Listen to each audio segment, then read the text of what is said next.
And to the students who have joined, I must say,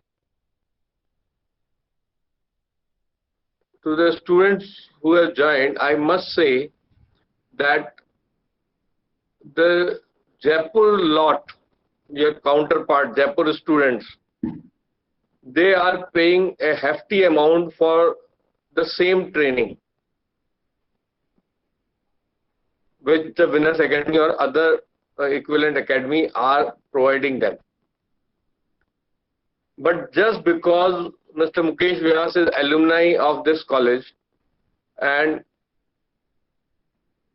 he is attached to this and he is always supportive to the students of Engineering College Kota. He feels them as their junior. So he is always ready to help. That's why he is here. I must say this. So thank you once again, Mukesh, for this nice gesture towards your juniors. And we hope the students will take this session very seriously and will take away very good things. I would also like to take this opportunity to congratulate our placement team.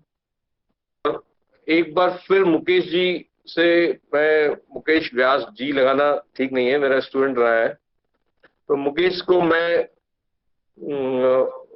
एक बार फिर से धन्यवाद देता हूं कि वो हमारे students के लिए इतना कुछ कर रहे हैं।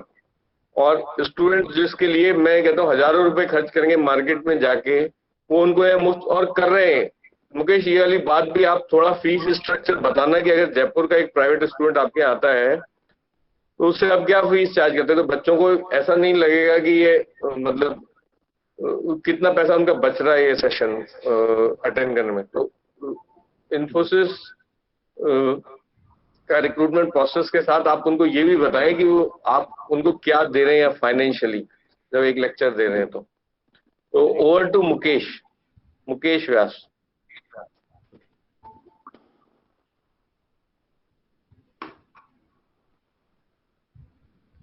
Good morning, everyone, and thanks a lot, Manish sir. Just 1 minute, I think my.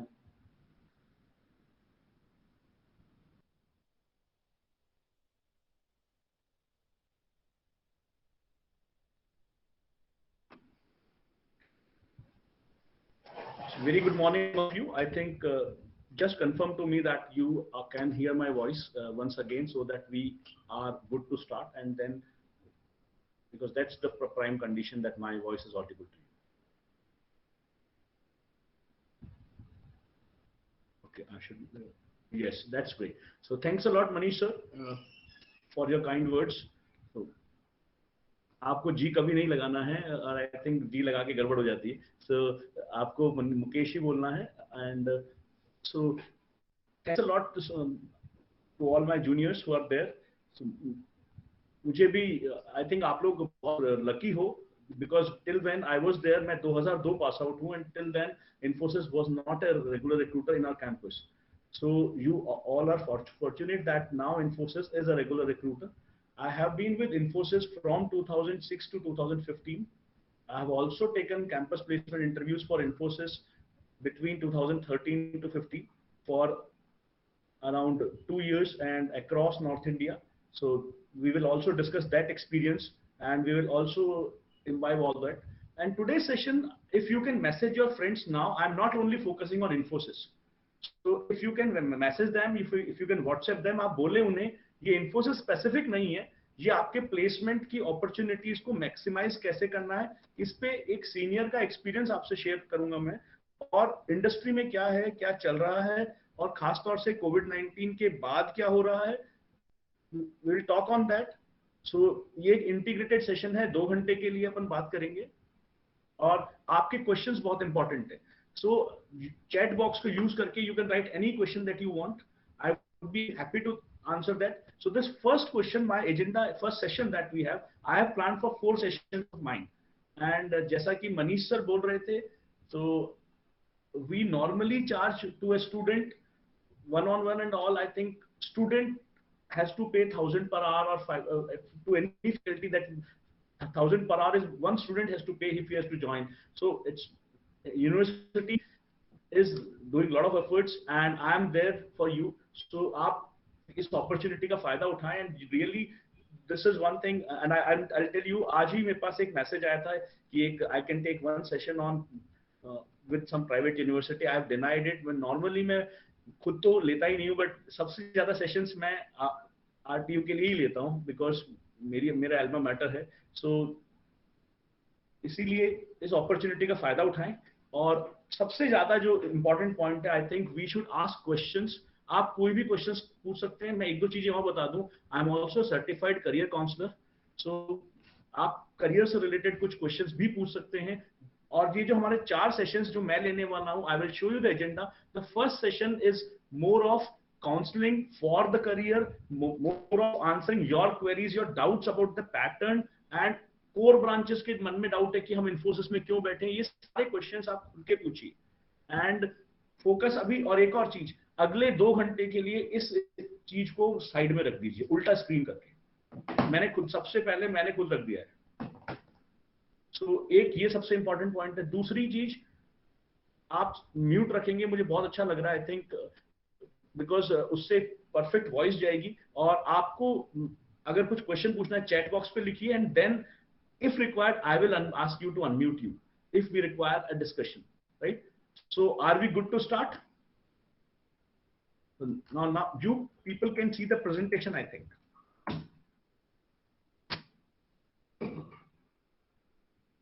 So this first, I will be having 4 sessions with you.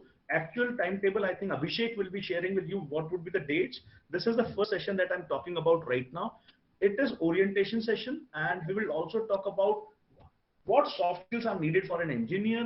And I have one tool that I've been using now is individual development planning tool. I would be talking to you all about that tool also. So, and also we'll talk about LinkedIn. So this is an introductory lecture, but the most important point is you people need to ask your questions, which are, you can call, real-time problems faced by you. So that is what I'm more interested in, solving those real-time problems, and that's what I would focus more on. Okay, so now first thing, placement orientation. How many can people, are we all having only CS and IT students, or we are also having mechanical civil also? How many mechanical civil can I have? So let's have the branch, just everyone can write their branch, एक बार इससे activity भी हो जाएगी। बहुत अच्छा, message pop up कर दो, मुझे आइडिया लग जाएगा आई बॉल से। ओके, जल्दी जल्दी जल्दी, इससे आपकी नींद भी उड़ जाएगी।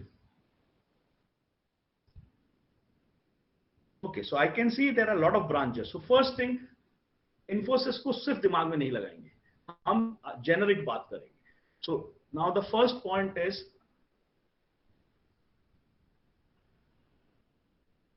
placement. Yeah, keep writing.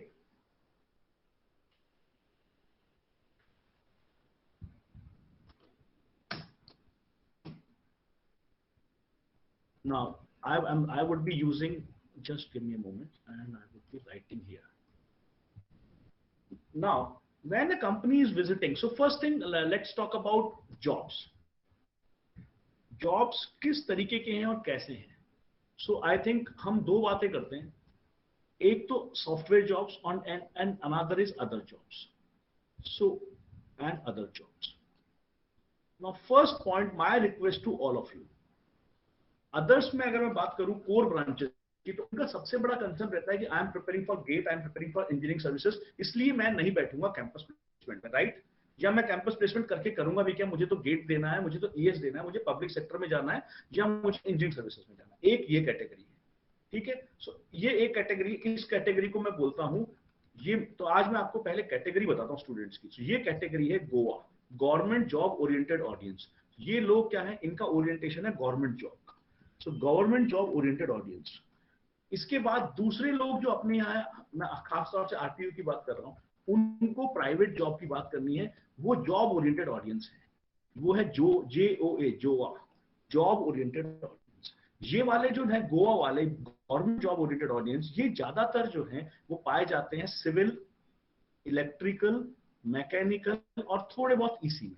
ये ब्रांचेस का मोस्ट ऑफ द ओरिएंटेशन इस तरफ ज्यादा होता है। Am I correct? क्या मैं सही बोल रहा हूं? मेरे को जल्दी से बताइए।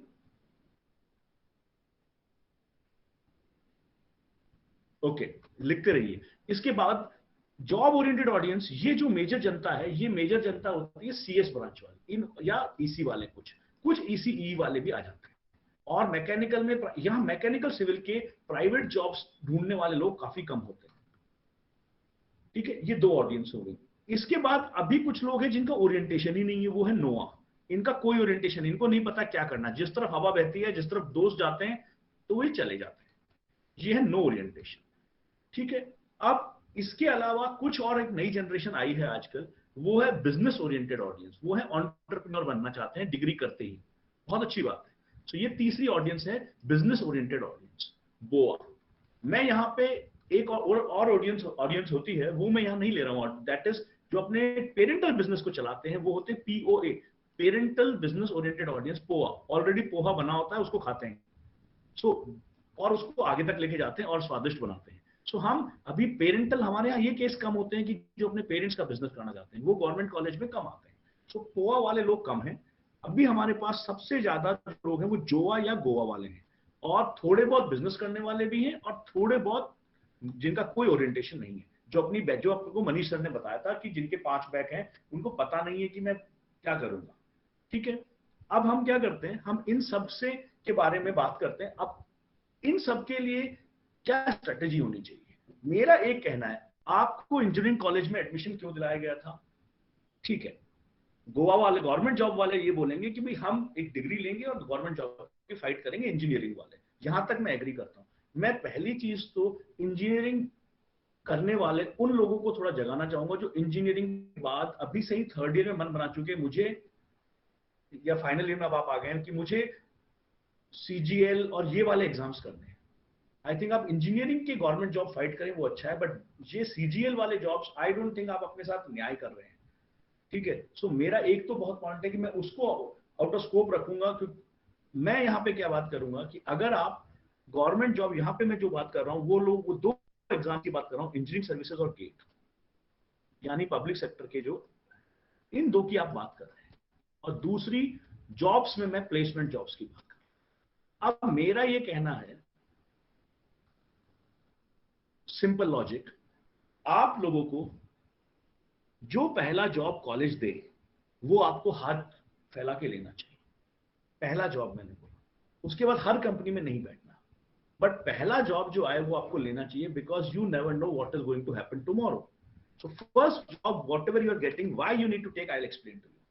आप लोग, किसी को नहीं पता था कोविड-19 नाम की कोई चीज आएगी। आज जिन लोगों ने कैंपस प्लेसमेंट लास्ट ईयर ले लिया था, उनके पास आज इन्फोसिस का ऑफर है, 2 महीने लेट ज्वाइनिंग आएगी, बट ज्वाइनिंग आएगी। और भी कोई कंपनी उसका ऑफर है। अब पब्लिक सेक्टर में या गेट में डिलेज हो रहे हैं, नेचुरल है, ज्वाइनिंग्स भी कम होंगी, ये हर जगह होगा।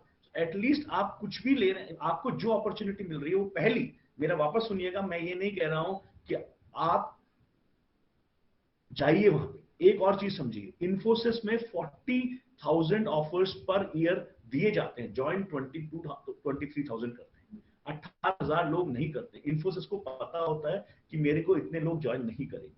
सो आपको वो चीज नहीं सोचनी है। आप कैंपस में जो ऑफर लेते हैं वो गारंटी नहीं है कि आप ज्वाइन करेंगे।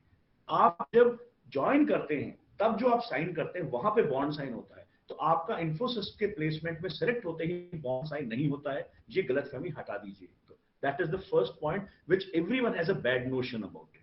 नाउ सेकेंड पॉइंट इज, मेरा ये कहना, हम आरटीयू में इसीलिए प्लेसमेंट का एटमॉस्फेयर नहीं है क्योंकि जिनको गेट करनी है या ईएस करनी है, वो एक प्लेसमेंट क्यों नहीं ले सकते? मैं बताता हूं। गेट में आपके सिलेक्शन की प्रोबेबिलिटी क्या है? 1%, 2%। बट कैंपस प्लेसमेंट में आपके सिलेक्शन की प्रोबेबिलिटी 40%, 60% है। आप 40-60% प्रोबेबिलिटी वाला जो इवेंट है उसको लेके रखिए। आप बाद में गेट की तैयारी करिए। आपको मुझे बताइए, इन्फोसिस एक आरटीयू के स्टूडेंट के लिए निकालना सिर्फ 4 दिन का गेम है। आप 4 दिन तैयारी करके इन्वेस्ट कर सकते हैं, जैसे अपने डिग्री के एग्जाम की तैयारी करते हैं। मैं 2002 का इलेक्ट्रॉनिक का गोल्ड मेडलिस्ट हूं, मैं सिर्फ 3 दिन पढ़ता था। ठीक है, आप सब प्रिपरेटरी लीव में पढ़ते हैं।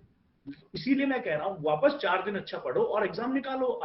इन्फोसिस का एग्जाम निकालो, फिर हाथ में जॉब लो और अब अपने गेट की या ईएस की तैयारी करो। गेट 2021 में होगा, नहीं तो 2022 में हो जाएगा। 2021 में डिसाइड करेंगे कि गेट की तैयारी करूं कि 1 साल इंफोसिस या 2 साल जॉब करी हूं, या कोई भी जॉब है, इंफोसिस के अलावा भी कोई कंपनी हो सकती है। तो पहली चीज तो मेरा ये कहना है कि आपको जो पहला जॉब जो मिलेगा वो लेंगे। वो पहला जॉब मेरे माथे से बेरोजगारी का ठप्पा हटाने के लिए, it is to remove that unemployment tag from my head. Because 1 साल बाद मान लो हालत और खराब है, गवर्नमेंट ने नहीं निकाली ओपनिंग्स, आप क्या करेंगे? एक जो ऑफर जो कॉलेज में आ रहा है उसको क्यों छोड़ रहे हैं? अगर मैं बात करूं कि 350 लोग इंफोसिस के लिए एलिजिबल हैं, रजिस्टर किए हैं, तो 350 के 350 बैठने चाहिए और 250 से प्लस सिलेक्शन होने चाहिए। हर 350 को ये सोच के बैठना चाहिए कि मेरा होगा। क्यों होगा? जाना नहीं है, वो डिसीजन बाद में जिस दिन ज्वाइनिंग आएगी। आज मेरे को ऑफर क्रैक करना है, I need to build my confidence. आपको आ रही है समझ में? विराट कोहली ने सीधे अपना ड्रीम पूरा नहीं कर लिया था। उसका ड्रीम था इंडिया के लिए खेलना या इंडिया का कैप्टन बनना, बट इंडिया का कैप्टन बनने के लिए उसे एक दिन एक क्लब में भी खेलना था। सो वो छोटी चीजें भी आपको करनी पड़ेंगी। ये आपके बड़े गोल के छोटे स्टेप्स हैं। सो आपको जॉब, जो जॉब मिला पहले एक लीजिए, ताकि आप पेरेंट्स को कॉन्फिडेंस दे सकें, खुद को कॉन्फिडेंस दे सकें, डिप्रेशन ना आए आपको। कोई क्वेश्चन यहाँ पे? और आप मेरे साथ हैं? नींद तो नहीं आ रही? बहुत ज्यादा आ गई या मेरे साथ नहीं है, या नींद नहीं आ रही?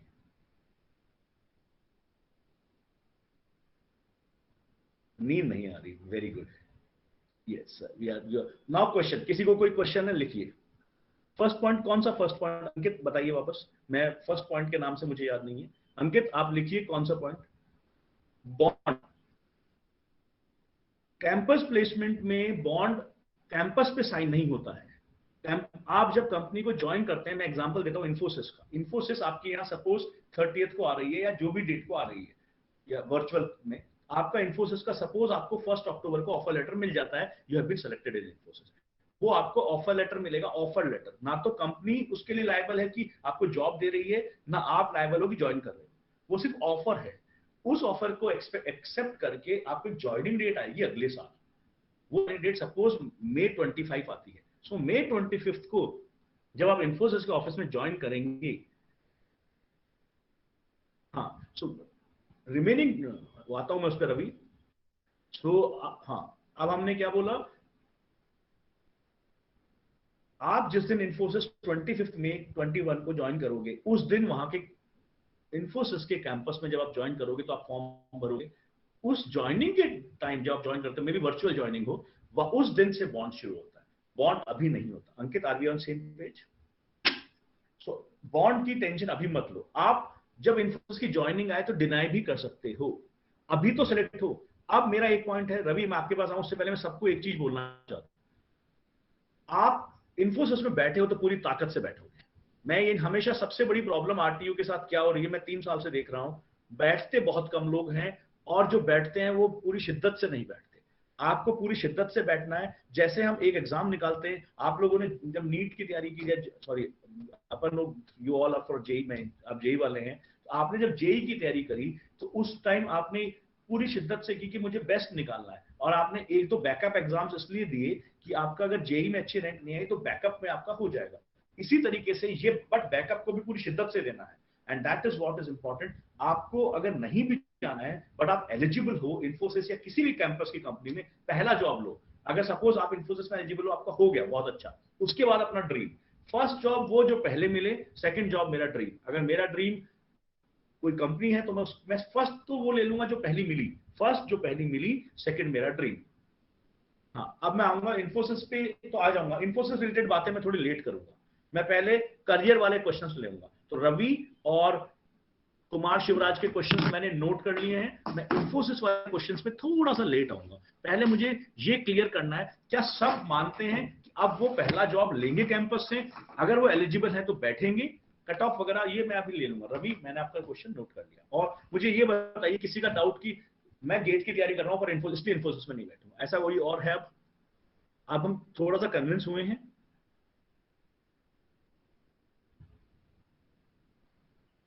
Keep writing messages guys. Question पूछिए कुछ।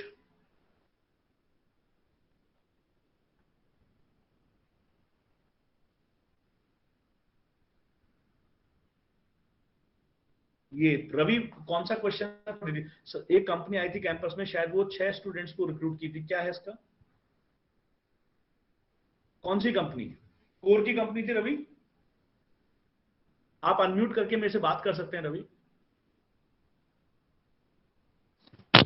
सर नेम तो रिमेम्बर नहीं है, लेकिन अभी 2-3 दिन पहले आई थी। हेक्साव्यू, हाँ हेलो, हेक्साव्यू नाम, हेक्साव्यू नेम से आई थी sir.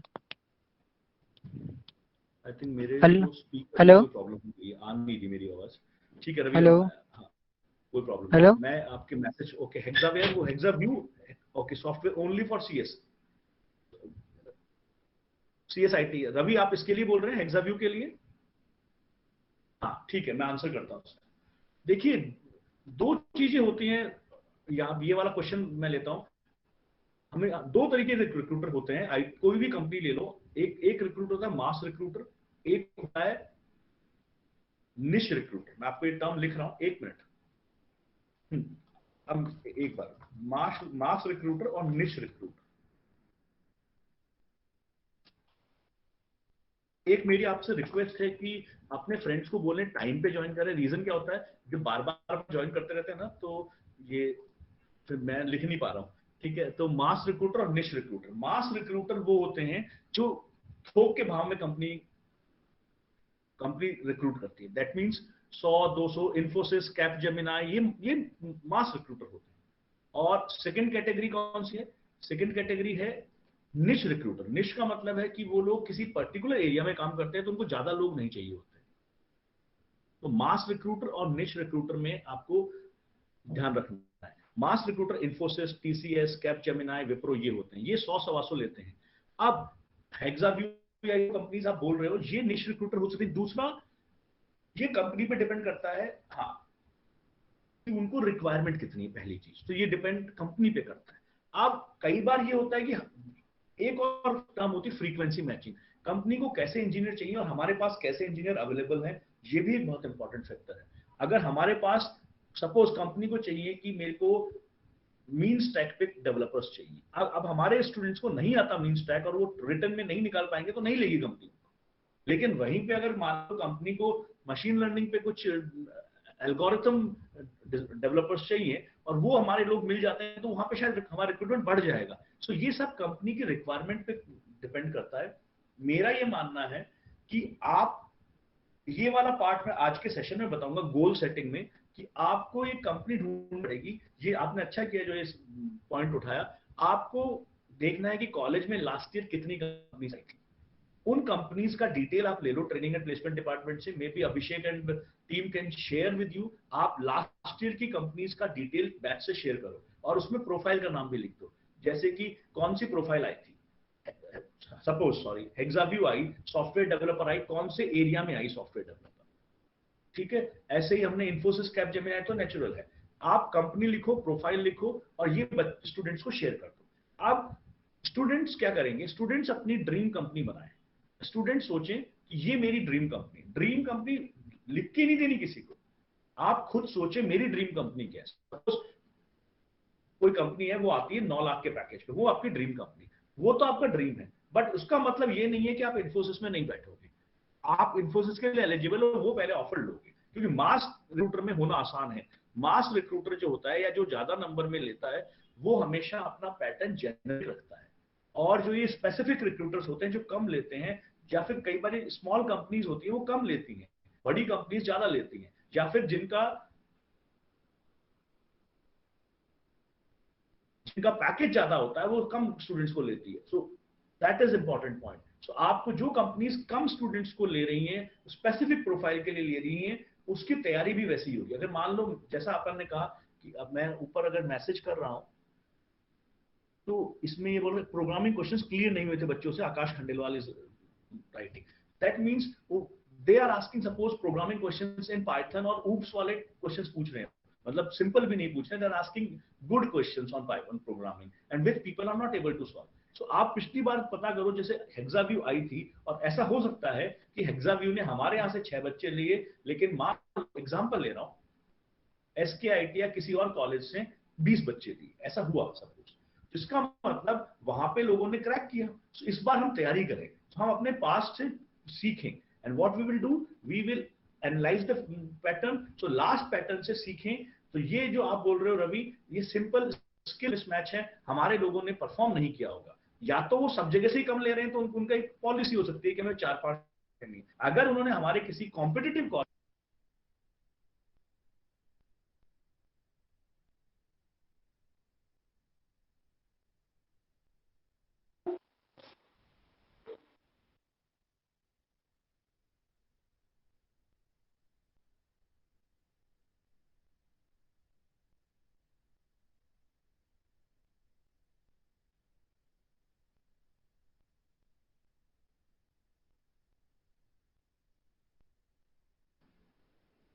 Okay, sorry sorry sorry sorry sorry, गलत, ठीक है, अब आ गई वॉइस।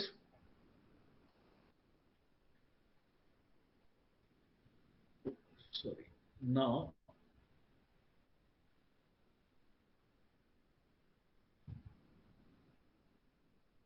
ओके। सो अब हम रवि का नेक्स्ट क्वेश्चन ले रहे हैं। Coding questions for easy. So coding questions easy थे तो क्या प्रॉब्लम थी अभिषेक?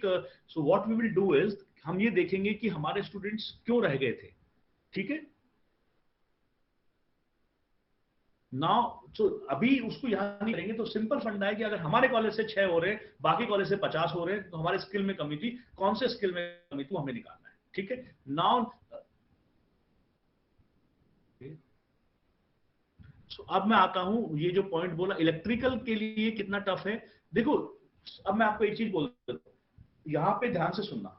अगर कोई कंपनी कह रही है कि सारी ब्रांचेस एलिजिबल है, सपोज कोई कंपनी कहती है आईटी के लिए कि ऑल ब्रांचेस आर अलाउड, इसका मतलब ऑल ब्रांचेस आर अलाउड। अब आप भूल जाओ कि वो सीएस होगा या ईसी होगा, अगर वो टेस्ट निकाल लेगा तो सब बराबर है। तो फर्स्ट पॉइंट, अगर कोई कंपनी किसी ब्रांच को अलाउ कर रही है, तो आपको ये मानना है कि उसके बाद आपकी ब्रांच आड़े नहीं आएगी, पहली point. Okay, second point, I'll come to that, Nikhil, your question, why Infosys requires civil engineer.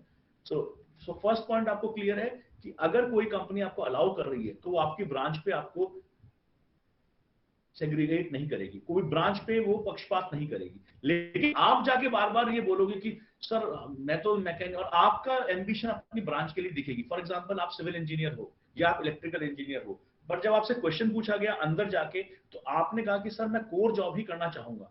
अब आप कहोगे सर इसका मतलब झूठ बोलने को बोल रहे हो, नहीं। अब इस क्वेश्चन को सब ध्यान से सुनिएगा। आप इलेक्ट्रिकल या सिविल इंजीनियर हैं और कैंपस में पूछा गया कि अगर आपकी कोर जॉब लग गई तो आप जाएंगे क्या, ये पूछा गया। तो अब अब आपको भी सच कहूंगा, झूठ बोलने को कह रहे हो कि मैं नहीं जाऊंगा और मैं झूठ बोलूं, मैं इसका आंसर बहुत सिंपल सा है। क्या आंसर है? आपको इंफोसिस की जॉब अभी मिल रही है, आप जहां बैठे हो वहां पे इंफोसिस की जॉब मिल रही है, प्रोबेबिलिटी 95% है। सिविल इंजीनियर की जॉब आपको आज तक तो नहीं मिली है, या इलेक्ट्रिकल की, तभी आप यहां बैठे हो ना। अगर आपकी कोर जॉब लग गई होती तो आप नहीं बैठते, और ना इतनी प्रोबेबिलिटी हाई नहीं है। तो इसलिए प्रोबेबिलिटी हाई नहीं है, तो ये करियर हम एक बार मान के चलेंगे, तो हम एक बार इस करियर को जीना चाहेंगे। तो इसलिए जब हम इंफोसिस के जॉब के इंटरव्यू में बैठे हैं, तो हम उसके लिए लॉयल्टी दिखाएंगे। एक सिंपल सी बात है, आप कोई रिलेशनशिप स्टार्ट करते हैं, डे 1 पे लड़का और लड़की एक दूसरे को नहीं जानते, वो एक पॉजिटिविटी से रिलेशनशिप की स्टार्ट करते हैं कि हम दोनों एक दूसरे के लिए लॉयल रहेंगे, and then they start building, and then the relationship is built. But पहले दिन ही आप ये नहीं कह सकते कि नहीं मैं तो दूसरी तरफ भी रहूंगा। नो, पहले दिन आप लॉयल्टी से शुरू करेंगे। तो आप इन्फोसिस से भी लॉयल्टी से शुरू करेंगे। जिस कंपनी के इंटरव्यू में बैठे हैं आप लॉयल रहेंगे, नहीं तो आप नहीं बैठेंगे। सिंपल सी बात। आप इन्फोसिस में अगर बैठे हैं तो लॉयल रहेंगे, नहीं तो आप नहीं बैठेंगे। आप किसी भी कंपनी में बैठेंगे तभी जब लॉयल रहेंगे। एग्री? सो पहला पॉइंट ये है कि आप इलेक्ट्रिकल और सिविल इंजीनियर कोर जॉब लगी तो जाएंगे, वो कब लगेगी वी डोंट नो। आज ये जॉब तो लग रही है, तो आप एज अ सिविल और एज एन इलेक्ट्रिकल जब इन्फोसिस में बैठे हैं, तो अपने करियर को उस मैपिंग को समझ के बैठे। अब मैं दूसरा पॉइंट, इलेक्ट्रिकल इंजीनियर, अगर आप एक और चीज समझिए, जो आपने क्वेश्चन पूछा था, आपका नाम भूल गया, रवि थे शायद, रवि थे, रवि रवि प्रकाश। अगर आप इलेक्ट्रिकल इंजीनियर हो और इन्फोसिस आपको अलाउ कर रही है, तो इन्फोसिस तो पूरी तरह कमिटेड है। आप हो क्या? तो आप अगर उन्होंने लिख दिया eligible for all branches, that means they will not have any bias. Now your आपकी कमिटमेंट की बात है। सो अब आप अगर इन्फोसिस के इंटरव्यू में बैठे हो तो अलाइन करो कि मैं इलेक्ट्रिकल इंजीनियर कैसे अलाइन करूंगा, मैं कैसे इन्फोसिस में हेल्प करूंगा। सो आप कह सकते हैं कि इलेक्ट्रिकल में आपने क्या क्या सीखा है, वो कैसे हेल्प करेगा। अब वो क्वेश्चन है सिविल। आपको एक चीज समझ में आनी चाहिए कि इन्फोसिस और ये जो आईटी कंपनीज हैं, ये आईटी इंप्लीमेंट करती हैं, ये हर सेक्टर के लिए करती हैं। ये सिविल सेक्टर के लिए भी करती हैं, यानी कंस्ट्रक्शन सेक्टर के लिए, मैन्युफैक्चरिंग सेक्टर के लिए भी करती हैं, इलेक्ट्रिकल के लिए भी करती हैं, हनीवेल वगैरह सबके लिए इन्फोसिस काम करती है, अडानी वगैरह सबके लिए। सो सारी मैन्युफैक्चरिंग इलेक्ट्रिक व्हीकल्स के लिए भी काम करती है। सो आपको पता है कि सिविल, आप बताइए कि सिविल के जो डोमेन की कंपनीज है उनकी प्रोसेसिंग हमको आती है। We know the processes that are used. Okay, so you need to tell. तो आपको अलाइन ये करना है कि हमें वो प्रोसेस आती है, अब उसको इंप्लीमेंट करने में हम इन्फोसिस में रह के करेंगे। So being a civil engineer, that will help me in implementing the software solutions for manufacturing और कंस्ट्रक्शन इंडस्ट्री। ऐसे ही इलेक्ट्रिकल के लिए रहेगा। सो आपको खुद पे पहले कॉन्फिडेंस होना चाहिए। इन्फोसिस ने तो बोल दिया कि हम आपको लेने आ रहे हैं, तो वो तो लेने आ रहे हैं, तो उन्होंने तो अपना एक हाथ बढ़ा दिया है, अब आपको अपना हाथ बढ़ाना है, तो वो हाथ मिलेगा। Okay, was I able to justify your point, your questions? आगे बढ़िए, और कोई क्वेश्चंस? नहीं तो मैं अब ठीक है।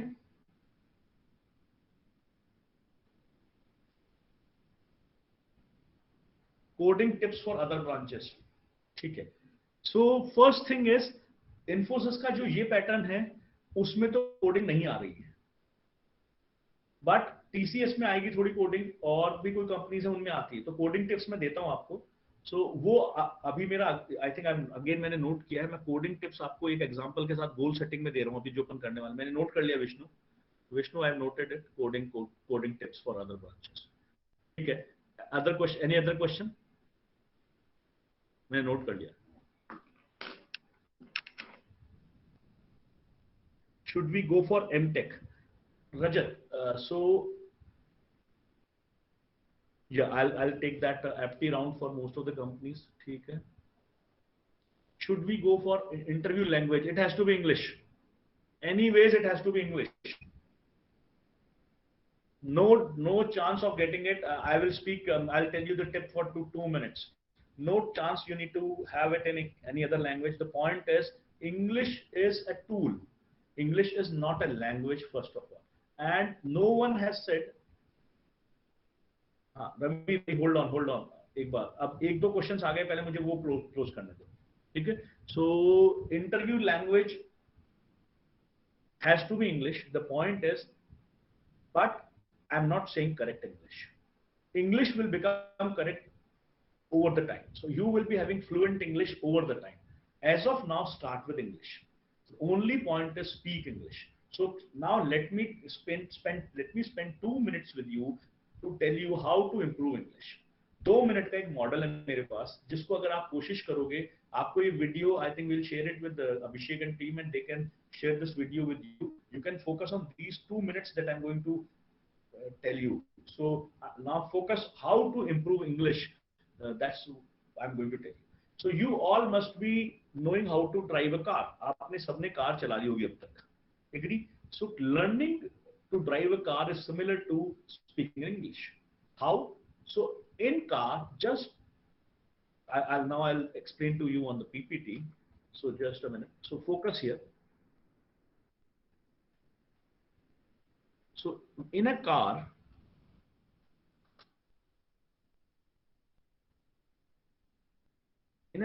you have, so if you have a car, you have 3 controls in a car.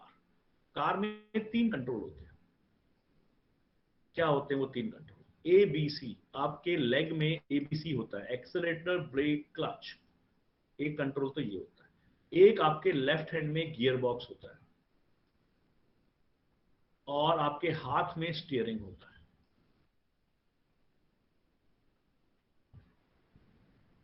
These are the 3 controls that you have. Okay. So अब ये तीनों कंट्रोल, अब आप याद करो जब पहली बार आपने कार चलाई थी तो ये तीनों कंट्रोल में आप कंफ्यूज हो गए थे और आपकी गाड़ी का इंजन बंद हो गया था। ऐसे ही इंग्लिश में ये 3 कंट्रोल होते हैं। वो क्या होते हैं? एबीसी का मतलब vocabulary, ABC is vocab, gear is G for grammar, grammar, and steering is fluency या फियर रिमूवल, डर हटाना, फ्लुएंसी या फियर रिमूवल, डर हट जाना, फियर रिमूवल। अब आप इससे, इस मॉडल से समझेंगे इंग्लिश को, क्योंकि जब आप गाड़ी में तीनों चीजों के एक साथ, आप अगर एक्सेलरेट एबीसी पे ध्यान देते थे तो गियर नहीं आता था, स्टीयरिंग को नहीं घुमा पाते थे, तो कहीं ना कहीं आपका इंजन बंद हो जाता था, बिकॉज आप 3 चीजों पे फोकस करते थे, एक साथ 3 चीजों पे फोकस करते थे तो प्रॉब्लम होती। फिर जिसने भी आपको कार चलाना सिखाया, चाहे वो ड्राइविंग एजेंसी वाले थे, हम ड्राइविंग एजेंसी की बात करते हैं, वो क्या करते हैं? वो पहले तो आपको शहर से बाहर लेके जाते हैं, वो आपको कहते हैं सेकंड गियर में वो गाड़ी डाल के देते हैं, वो कहते हैं सेकंड गियर चेंज नहीं करना, ब्रेक, वो उनके पास एक ब्रेक होता है, इमरजेंसी ब्रेक उनके पास होता है, एक्सेलरेटर और क्लच को नॉर्मली वो आपको सिर्फ, आपको कहते हैं पाँव में आपको सिर्फ एक्सेलरेटर पे ध्यान देना है, क्लच छेड़ना नहीं है, तो आपको बस वो थोड़ी सी स्पीड बढ़ानी है तो एक्सेलरेटर पे ध्यान देना है, तो इसका मतलब एबीसी पे ध्यान देना नहीं है। गियर ने बोला सेकंड में डाल दो, इस पे ध्यान देना नहीं है। अगर 15 दिन में आपको कार चलाना सिखा रहे हैं तो 10 दिन वो स्टीयरिंग पे ही काम करते हैं, आपको 10 दिन वो स्टीयरिंग चलाते हैं सिर्फ, दैट मींस आपको सिर्फ और सिर्फ फ्लुएंसी पे काम करते हैं। अब आपको उन्होंने जब पहले दिन शुरू किया था शहर के बाहर शुरू किया, as the days progress they brought you in the main traffic, and 10 दिन बाद आप गलियों में खेल रहे थे, अब आप फ्लुएंसी हो गई। अब फ्लुएंसी आ गई तो धीरे धीरे उन्होंने आपको गियर देना शुरू किया, फिर आपको धीरे धीरे ये भी देना शुरू किया, और धीरे धीरे आप सीख गए। So that is the logic, is you need to focus on one thing at one time. आपको एक चीज पे एक बार फोकस करना है, that is the summary and that is the crux also. अब आप क्या करोगे इंग्लिश में? इंग्लिश में मैं एक सिंपल सेंटेंस बोलता हूं हिंदी में, let me say sentence in Hindi, I am going to the temple, मैं मंदिर जा रहा हूं, मैंने सही सेंटेंस बोल दिया, I am going to the temple, so मैं मंदिर जा रहा हूं, ये बोला। अब इसको मैंने सही इंग्लिश बोल दी, I am going to the temple, ठीक है। इसमें मेरे हिसाब से यहां बैठा हुआ हर student I go temple 3 keywords बोल सकता है इंग्लिश में, 3 कीवर्ड्स हर कोई बोल सकता है, टेंस को भूल जाओ। अगर मुझे बताना है कि मैं मंदिर जा रहा हूं तो मैं आई गो टेम्पल बोल सकता हूं कि नहीं बोल सकता? हर कोई बोल सकता है, उसे पता है कि आई आएगा मेरे लिए जाने के लिए, गो आएगा, और टेम्पल जहां मेरे को जाना है ये आएगा, तो आई गो टेम्पल हर कोई बोल सकता है।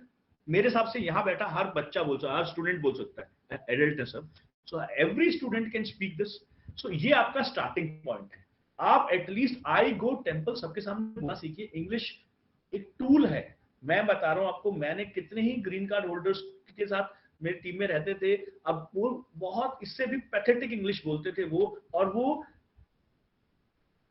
यूएस में सेटल्ड हैं and they are doing it fine, because उनको इंग्लिश जो है वो समझाने के लिए चाहिए। आई गो टेम्पल से उनको पता लग गया कि मैं हूं, टेम्पल है और जाना है।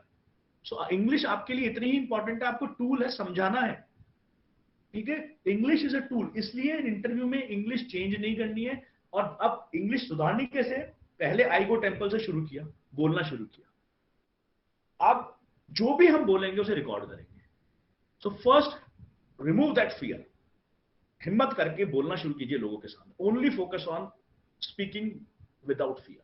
सो पहले सिर्फ स्टीयरिंग चलाएंगे, हम बाकी किसी पे फोकस नहीं करेंगे।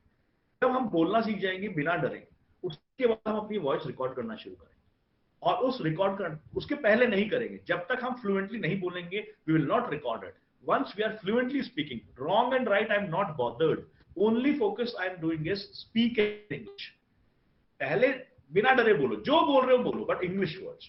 once you are speaking in English then start recording your voice and उसको चेक करो ग्रामर पे, रिकॉर्ड करो, दो मिनट बोला, उसको रिकॉर्ड करो, उसको कन्वर्ट करो टेक्स्ट में, उसकी ग्रामर चेक करो। बहुत सारे टूल्स हैं, उनसे ग्रामर चेक करो, फिर वो सही करो। वोकेबुलरी तो सिंपल है, जितनी रीडिंग करोगे उससे वोकेबुलरी बढ़ेगी। तो this is the way, first remove the fear, खूब बोलो। अब फियर कैसे रिमूव करेंगे? आप 4 लोग हो अभी, क्योंकि आप मैच वगैरह नहीं जाते हो, घर पे हो, आप चारों कोई भी ऑनलाइन जूम पे या किसी पे आ जाओ और चारों आके एक फेवरेट टॉपिक पे बोलो। शुरू में टॉपिक टफ मत लो, टॉपिक लो बहुत simple. IPL, your my favourite team in IPL का टॉपिक ले लो, आप अपनी फेवरेट टीम पे 2 मिनट बोलो। इसके बाद नेपोटिज्म पे बोलो, ऐसा फेवरेट टॉपिक लो जिस पे हर कोई बोल सकता है। सिंपल टॉपिक लो, कंस्ट्रेंट्स मिनिमाइज कर दो, कंस्ट्रेंट्स मिनिमाइज कर दो। सिंपल टॉपिक सब बोल सकते हैं, चारों बोलो और फ्लुएंटली बोलो। सिर्फ एक ही कंडीशन है, बिना डर के बोलना है, कोई सही ग्रामर नहीं बोलनी, कोई दिक्कत नहीं। जब आप डर निकल जाए चारों का, फिर एक दूसरे ग्रामर सही करो। आया लॉजिक? तीनों चीजें एक साथ करोगे, इंजन बंद हो जाएगा। हमेशा यही गलती करते हो आप, तीनों पे फोकस एक साथ करते हो। आप कहते हो मैं वोकेबुलरी भी अच्छी बोलूंगा, मैं ग्रामर भी अच्छी बोलूंगा, और आपका इंजन बंद पड़ जाता है। ओके, ऑफ कैंपस के लिए कोई अप्लाई नहीं करेगा till January. The reason is very simple, off campus वाले ज्यादातर ज्वाइनिंग जल्दी देते हैं, फिर वो ज्वाइनिंग आपको देंगे नहीं। ठीक है, so off campus is my suggestion is no, don't go for off campus till जनवरी फरवरी से पहले ऑफ कैंपस पे नजर भी मत डालो, बिकॉज वो सारी कंपनीज इमीडिएट ज्वाइनिंग चाहती है। सो ऑफ कैंपस के लिए कोई अप्लाई नहीं करना अभी। ठीक है, सो सिंपल रूल है, ऑफ कैंपस जनवरी फरवरी में बात करेंगे। ठीक है, और कोई क्वेश्चन? या अब मेरा एजेंडा कवर करते हैं। आप अपने पास 4 सेशंस रहेंगे मेरे, और आप आती टीसीएस कोडविटा इज गुड। हाँ, टीसीएस कोडविटा तो अलग चीज है ना, वो तो एक प्लान है। They know TCS CodeVita is not off campus, to be honest. Technically आप ऑफ कैंपस बोल रहे हो उसको, मेरा ऑफ कैंपस का मतलब है जो आप कंसल्टेंट, आपके पास जो ऑफ कैंपस रिक्वायरमेंट्स वैसे आती हैं। Off campus what I meant was 1 और 2 जॉब्स की जो कंपनीज होती हैं जो ऑफ कैंपस अगर ओपन है, all India TCS NQT is also off campus, वो तो अप्लाई करो। यू आई थिंक यू मिस्टूक मी, और ठीक है, ऑफ कैंपस में उसको मानता हूं जहां पे कंपनी ने अपनी रिक्वायरमेंट निकाली है without an all India test. ये ऑल इंडिया टेस्ट अलग है, विप्रो का ऑल इंडिया टेस्ट में बैठना है, किसी भी कंपनी के ऑल इंडिया टेस्ट में बैठना है। बट मैं ऑफ कैंपस का मतलब एक छोटी कंपनी है, उसने एक रिक्वायरमेंट निकाला, मान लो एप्सिनो टेक्नोलॉजीज है कोई, उसने कहा कि हम आ रहे हैं, and what happens is they will recruit and then they will say, okay, can you join in January? Then you will be in trouble. So what I'm saying is national drives off campus appear होना है, but ये जो small companies हैं ये जनवरी फरवरी में लेनी है। okay, ठीक है, okay. So should we go for MTech? Rajat says, Rajat, MTech is what I would suggest is, it depends on what is your goal, what is your plan for future, आप क्या करना चाहते हैं? Do you want to go for research? अगर research में जाना चाहते हैं then you should go for MTech। आप सिर्फ इसलिए जा रहे हैं कि MTech में IIT मिल जाए और प्लेसमेंट अच्छा हो जाए, so I think then आपको BTech पे ही प्लेसमेंट की ट्राई करनी चाहिए। MTech, yeah, Manu, I am coming। So research जाना है, then you can go for MTech। Kind of research, then you need to clarify। Yes, I am coming। Okay, Suraj, I will take that question। So Manu, I will take Suraj's question first because आपका जो है वो tension मत लो, वो question तो cover हो ही जाएगा, मैं हूं यहीं पे। मुझे सूरज वाला क्वेश्चन ज्यादा लोग एक बार आंसर कर रहा हूं, है ना, गुस्सा मत होना। ठीक है, so Suraj's question is, why should we not putting efforts for electrical companies like Adani, Jindal, JP Power, etc? सूरज, गुस्सा मत होना, बट मैं बहुत ही सच्ची बात बोलूंगा। आपको कोई नहीं कह रहा है कि आप आईटी कंपनी में जाओ। आज हम बैठे कहां पे हैं, उस पे आईटी कंपनी इजी है आपके लिए। अब मैं एक एग्जांपल देता हूं। एक कॉन्सेप्ट होता है पुल मार्केटिंग का। पुल मार्केटिंग का मतलब है कि मैं बैठा हूं, मेरे में मैग्नेट है, लोग मेरी तरफ अट्रैक्ट है, मेरी प्रोफाइल इतनी स्ट्रांग है, so that people will come to me. So if you are saying off campus, they may also sometimes conduct a drive, but if you want to drop, I will tell you how to approach them। बहुत simple है सूरज तरीका। आप projects कीजिए, आप में भी कुछ internship कीजिए, या you do some project which is solving a business problem. आप कोई भी प्रोजेक्ट कीजिए जो आपकी बिजनेस प्रॉब्लम को सॉल्व कर रहा है। अगर आप बात कर रहे हैं अडानी, जिंदल, पावर, मतलब एक तरीके से आप इंफ्रास्ट्रक्चर और पावर इंडस्ट्री की बात कर रहे हैं और ऑटोमेशन की। इस इंडस्ट्री में अगर आप बात कर रहे हैं तो there are lot of things which is happening. आपने IIoT का नाम सुना होगा। Have you heard the term? Google मत करना प्लीज। IIoT का नाम सुना आपने?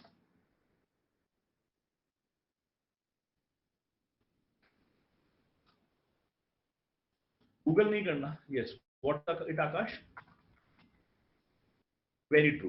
तो इंडस्ट्री 4.0, सो बेसिकली इंडस्ट्री में जो मैन्युफैक्चरिंग हो रहा है या इंडस्ट्रियल IoT, सो इंडस्ट्री में मशीन्स जब बात करती है साइबर फिजिकल सिस्टम्स और ये सारी चीजें होती हैं। तो मेरा ये कहना है कि अगर आप इन कंपनीज को टारगेट कर रहे हो तो कैंपस से नहीं आ रही वो एक अलग पॉइंट है, बट हाउ टू इंडिविजुअली कैसे जाना है उस पर हम बात कर रहे हैं। तो सूरज, बहुत ही सिंपल तरीका है। आपने फिक्स कर लिया कि मुझे मैन्युफैक्चरिंग में जाना है या मुझे ये कोर कंपनीज में जाना है, ठीक है। अब इन कोर कंपनीज में जाने के लिए ये जो टेक्नोलॉजी आपने नाम दिए, ये किस किस टेक्नोलॉजी पे काम करती है पता करो। आपको ये करनी पड़ेगी बैक इंजीनियरिंग, इसको बोलते हैं बैक इंजीनियरिंग बोलेंगे अपन। बैकवर्ड जाना पड़ेगा अपने को, बैक इंजीनियरिंग करना पड़ेगा। हमको पता करना पड़ेगा कि रिवर्स इंजीनियरिंग जिसको बोलते हैं, we need to find out कि ये कौन सी टेक्नोलॉजीज पे काम करती है। तो आप पहले तो पता करो जिन कंपनीज के नाम आपने लिखे वो कौन सी टेक्नोलॉजीज पे काम करती है, फर्स्ट पॉइंट। सेकेंड पॉइंट, उन सब टेक्नोलॉजीज पे आप कौन सी जल्दी सीख सकते हो, उनके लिए आप कितने तैयार हो, your readiness. So the first step is find out, so the first step is So the first step for core jobs is find out the relevant technologies. कौन सी टेक्नोलॉजी उस कंपनी के रेलिवेंट है, तो रेलिवेंट टेक्नोलॉजी पता करो कि क्या technology पे वो काम कर रहे हैं। दूसरा, आपकी रेडीनेस कितनी है, आप खुद से मैप करो उसको, खुद की रेडीनेस कितनी है, और वो गैप पता करो कि मेरे को इतनी चीज सीखनी है। उस गैप को सीखो, और गैप को सीखने के बाद सिर्फ ट्रेनिंग पे कोई आपको जॉब नहीं देगा, आप उसको सीखने के बाद प्रोजेक्ट बनाने की कोशिश करो उससे रिलेटेड, और वो प्रोजेक्ट बनाने के बाद HR से कम्युनिकेट करो, उस प्रोजेक्ट को कॉन्टेस्ट में लेके जाओ, उस प्रोजेक्ट को शो करो अपने लिंक्डइन प्रोफाइल पे, उस प्रोजेक्ट पे रिकमेंडेशंस लो, उस प्रोजेक्ट को जगह जगह एग्जिबिट करो, और उसके बाद वो प्रोजेक्ट की फाइंडिंग HR से शेयर करो। सो स्टेप क्या हो गया, पहले पता करो कि कितनी कौन सी टेक्नोलॉजीज में उन कंपनीज में जॉब है, उन टेक्नोलॉजीज में खुद को रेडी करो, और फिर कुछ नया करो। रेडी तो सब कर लेंगे, मान लो वो कहते हैं कि, मैं एक एग्जांपल देता हूं कि ये पता लगता है कि कैटिया में कुछ मैकेनिकल की टेक्नोलॉजी का एक पैकेज है कैटिया, उस पर कोई कंपनी जॉब करती है, कंपनी यूज करती है, टाटा टेक्नोलॉजीज हो गई या कोई भी कंपनी हो गई, ये कैटिया में काम करते हैं। बट सिर्फ कैटिया की ट्रेनिंग लेके नहीं होगा, आप ये अब जो काम वो लोग करते हैं वो प्रोजेक्ट आप कैटिया में करो, और उस प्रोजेक्ट का 1 या 2 पेज का एक समरी बनाओ, वो शेयर करो, वो अपने लिंक्डइन पे शेयर करो उसको, और काफी सारी आजकल फोरम्स होती है, टेक्निकल ब्लॉगर बन जाओ, अपनी बेसिकली अपने अचीवमेंट शो करो। Suraj, did it help?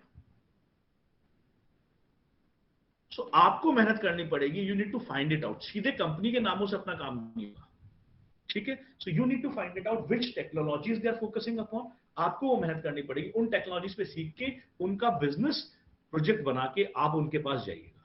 सिर्फ वो रिक्वायरमेंट्स निकालेंगे वो तो ठीक है, वो एक तरीका है, बट वो तरीका ज्यादा हेल्प नहीं करता। हमको कंपनी को बताना पड़ेगा कि जो टेक्नोलॉजी आप चाह रहे हो मैं पहले से सीख के आ चुका हूं, आप मेरे में इन्वेस्ट कर सकते हैं, मुझे लेंगे तो आपको फायदा होगा। Are you all there?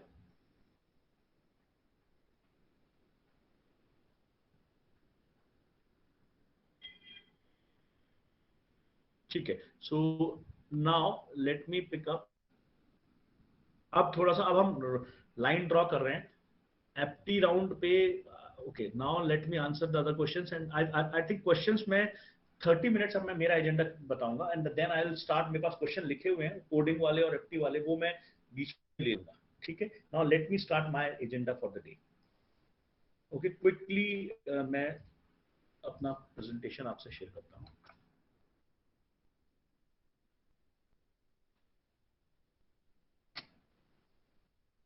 ये एक नॉर्मल स्लाइड है, आप में से कई लोगों ने शायद देखी भी होगी, मेरे से अगर पुराना कभी सेशन अटेंड किया है। मैं आपको सिंपल सा कॉन्सेप्ट बताता हूँ कि हमको कभी भी लाइफ में कहीं भी फंसना है, हम कहीं भी किसी situation, if we caught in a situation और we need to find out which is the best way to be successful, this is what I have understood in my life. that we need to behave like a human.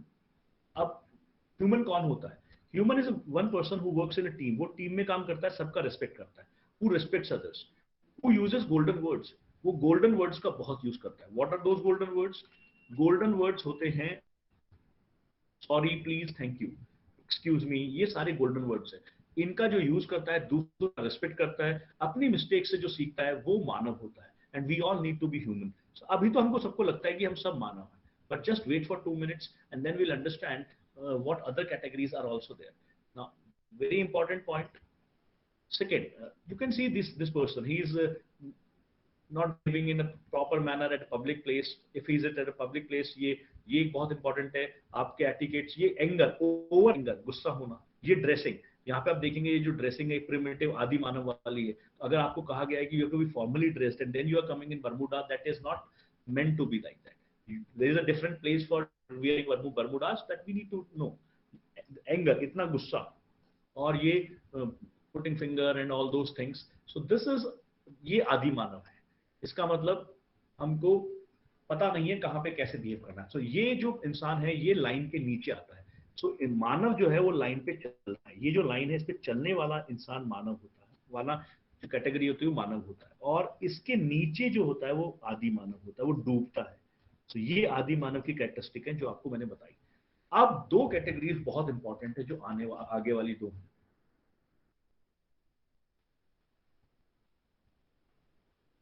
Okay, I will pick up Suraj, Abhishek. I have noted down.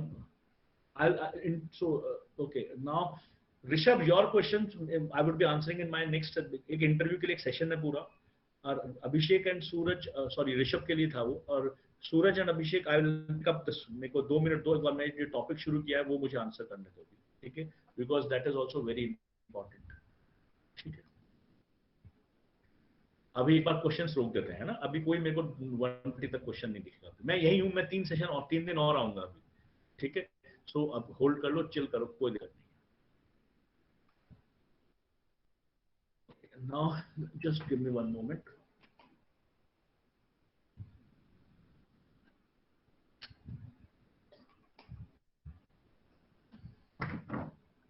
Okay, so we were talking about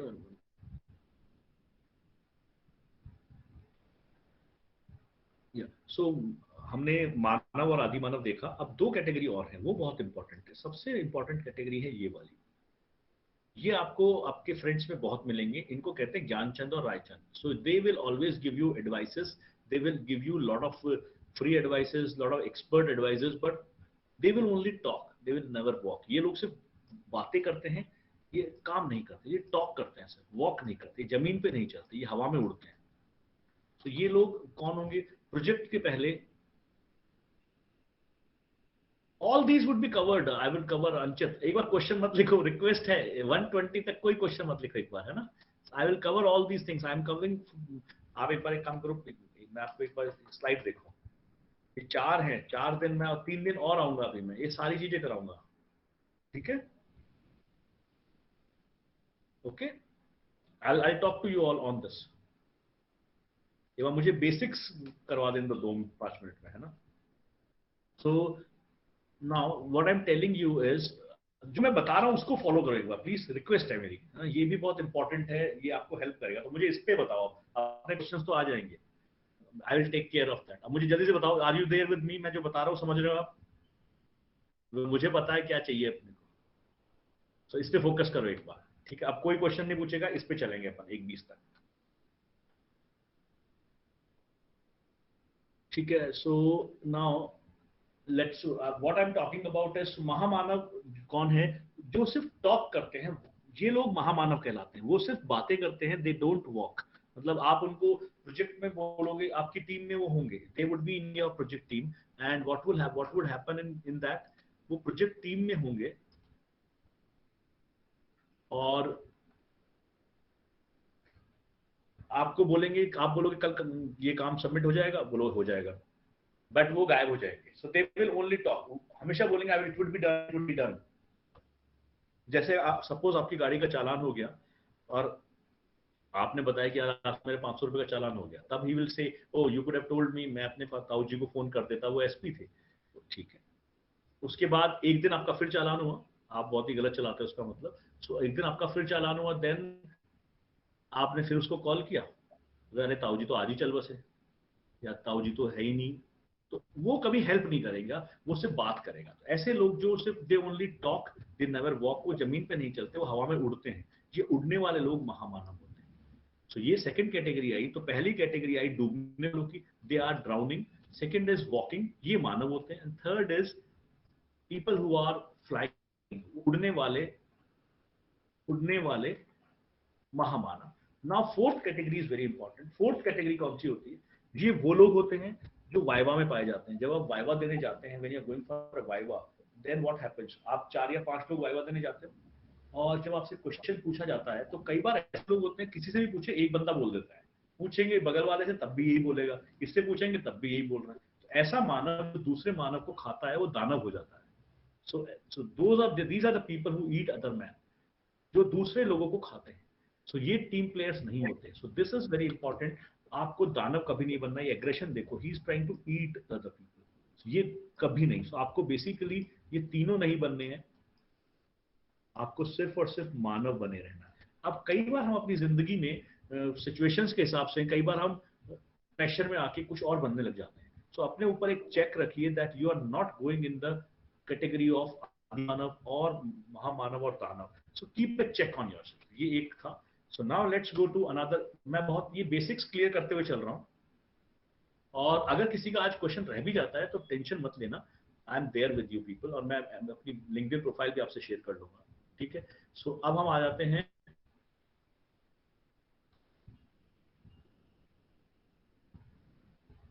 okay. So now let me talk to you about soft skill की कुछ की। अभी interviews उनकी online हो रहे हैं, so then also your body language matters. सो body language का एक कॉन्सेप्ट है कि आपकी बॉडी लैंग्वेज जो है वो ओपन सर्किट होनी चाहिए। मतलब आपको ये नहीं, ऐसे नहीं, क्लोज नहीं करना। ये closed body language is very bad. ये है क्लोज्ड। आपको अपने हाथ कुछ भी क्लोज नहीं करना, it has to be open body language. Open body language is always advisable. So आपको, अपन लोग सब इंजीनियरिंग के स्टूडेंट हैं, हमारी बॉडी लैंग्वेज ओपन सर्किट होनी चाहिए, क्लोज सर्किट नहीं होनी चाहिए। ये बहुत इंपॉर्टेंट पॉइंट है।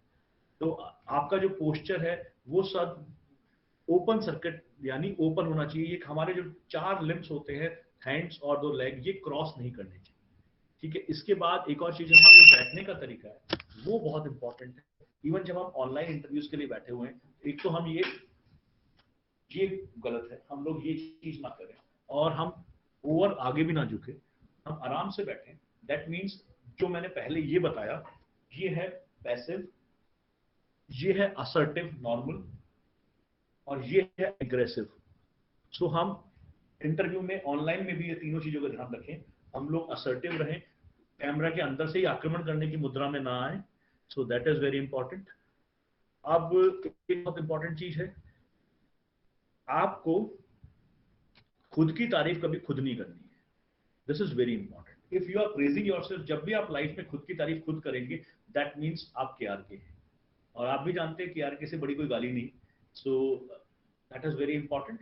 सो फर्स्ट थिंग इज, अगर आप खुद की तारीफ खुद कर रहे हैं तो केआरके हैं, और दूसरे आपकी तारीफ कर रहे हैं तो आप एसआरके हैं, in the sense the things that he has achieved. So आपको ये समझना पड़ेगा, आप अगली बार खुद की तारीफ खुद करें तो आप इनडायरेक्टली आपको क्या बोल रहे हैं, तो आप ये समझिए। ठीक है। और जैसा मैंने कहा, एक आई कांटेक्ट भी बहुत इंपॉर्टेंट है। इवन जैसे मैं भी आपसे बातें कर रहा हूं तो मेरी आंखें कैमरा को देखनी चाहिए। अगर मैं यूं करके आपसे बात करूंगा तो ये, again, this is not a good sign. So eye contact is very important, और आई कांटेक्ट बिल्कुल आई टू आई देखना है। अगर physical face to face interviews हैं तो हमें दो फर्क होते हैं, एक तो स्टेयरिंग में और आई टू आई कांटेक्ट में फर्क होता है। घूरना नहीं है किसी को भी, you need not to stare, you need to look into the eyes. ठीक है। एंड एक और फोटो आपको दिख रही होगी, वो बहुत इंपॉर्टेंट है। आप लोगों ने सिंघम पार्ट 1 देखी होगी। So Singham part 1, there was a character called Jaikant Shikre. So he always told that he always was speaking about his ego, and that's what you all need to kill Jaikant Shikre from your life. So आपको जयकांत शिकरे को अपने life से किल करना है। सो केआरके का मतलब ये था, अपनी तारीफ खुद। सूरज, अगर आप खुद की तारीफ खुद करते हो तो केआरके हो, दूसरे आपके किल करते हैं तो आप एसआर की हो, ठीक है। एंड आपको अपनी ईगो किल करनी है, आपको अपनी ईगो किल करनी है, आपको जयकांत शिकरे को अपनी जिंदगी से हटाना है, आपको ईगो रखनी नहीं है। कि आपके कौन है, ये गूगल को एक दूसरे को आंसर नहीं करेंगे, गूगल करें बाद में तो आपको पता लग जाएगा कि कौन है। वेरी गुड अभिषेक। ओके, सो पेशेंस, परसेवरेंस, पॉजिटिविटी इंपॉर्टेंट है। अब फॉर्मल ड्रेसिंग, हाँ अब यहाँ पे एक क्वेश्चन आ जाएगा जो क्लीन शेप वाला क्वेश्चन था। ज्यादातर क्वेश्चन सबके आ जाएंगे तो आप टेंशन ना लीजिए। सो now let's talk about formal dressing. So formal dressing, if we are talking about, so I'm talking both about online interviews as well as face-to-face interviews. So even if it's an online interview, you should be there in formals, and you should have at least whatever would be visible.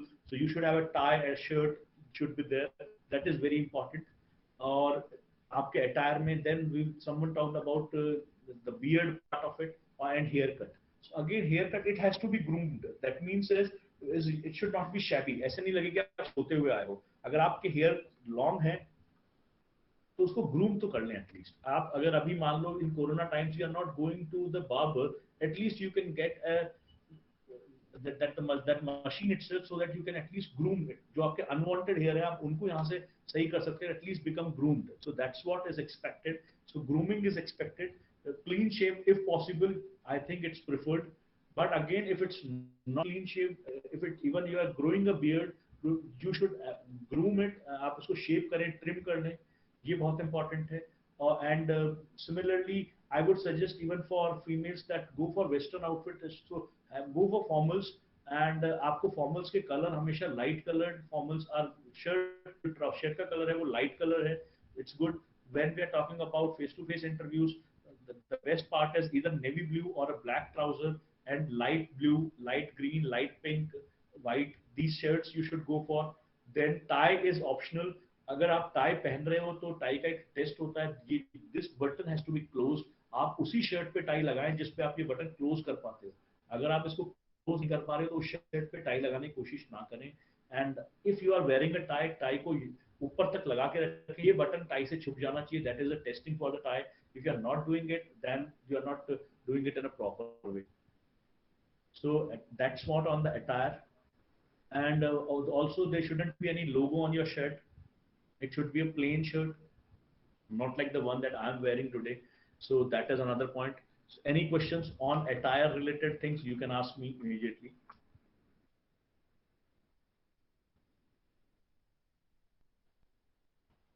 Okay, now let's talk about very important point. आपको ये जानना पड़ेगा that verbal and non-verbal, if whenever we are communicating, verbal is only 35%, non-verbal is 65%. और अगर आप इसको further तोड़ेंगे तो वर्बल में भी टोन और पिच जब आ जाती है तो वो और कम कर देंगे उसको। तो इसका मतलब जो आप बोल रहे हो कंटेंट की इंपॉर्टेंस सिर्फ 10% होती है। आप अगर ये वर्बल का 35% है, इसमें भी पिच और टोन होती है। So pitch and tone are again very important. Non verbal is your facial expression, और टोन नीचे आ गई है बट उसमें पिच जो है वो ऊपर भी है। Non verbal, then there is a movement, आप कैसे बैठे हैं, आपका आई कांटेक्ट, आपके जेस्चर्स कैसे। तो नॉन वर्बल कम्युनिकेशन जो है वो 65% रोल प्ले करती है। मतलब आप बिना बोले जो प्रेजेंट करते हो थॉट्स, वो 65% होते हैं। सो दैट इज वेरी इंपॉर्टेंट। आपके एक स्माइल का बहुत रोल होता है। So very important, please carry smile. So that is really really important.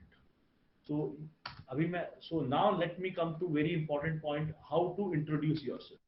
So I will share these presentations with Abhishek and then he will circulate in the team.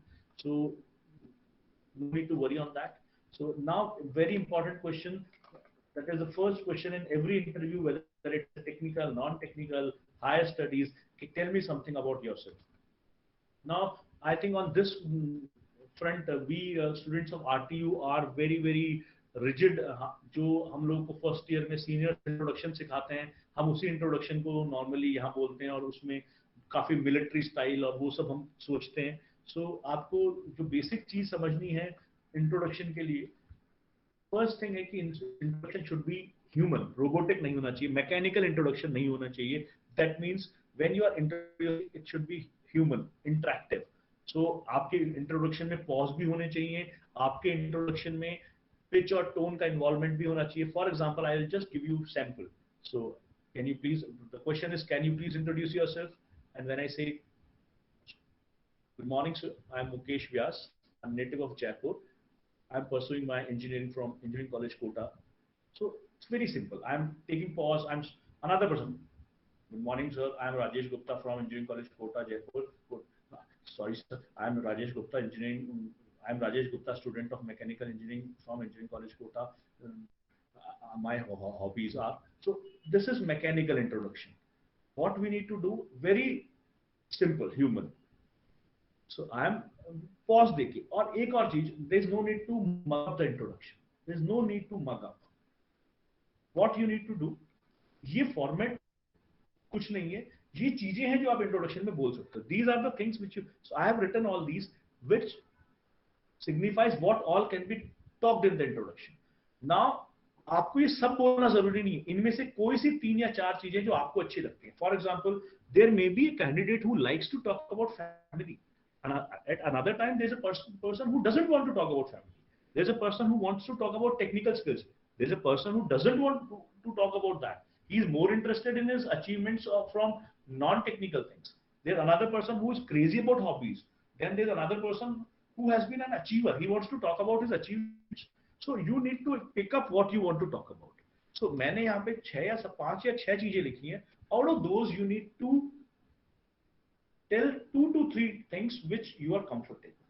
और एक और चीज, आपका जो इंट्रोडक्शन हो वो आपकी सेल्स पिच है. So that should create interest in the eyes of interviewer. ऐसा नहीं हो कि पिक्चर का ट्रेलर देख के ही वो ऊब जाए और हाथ जोड़ ले.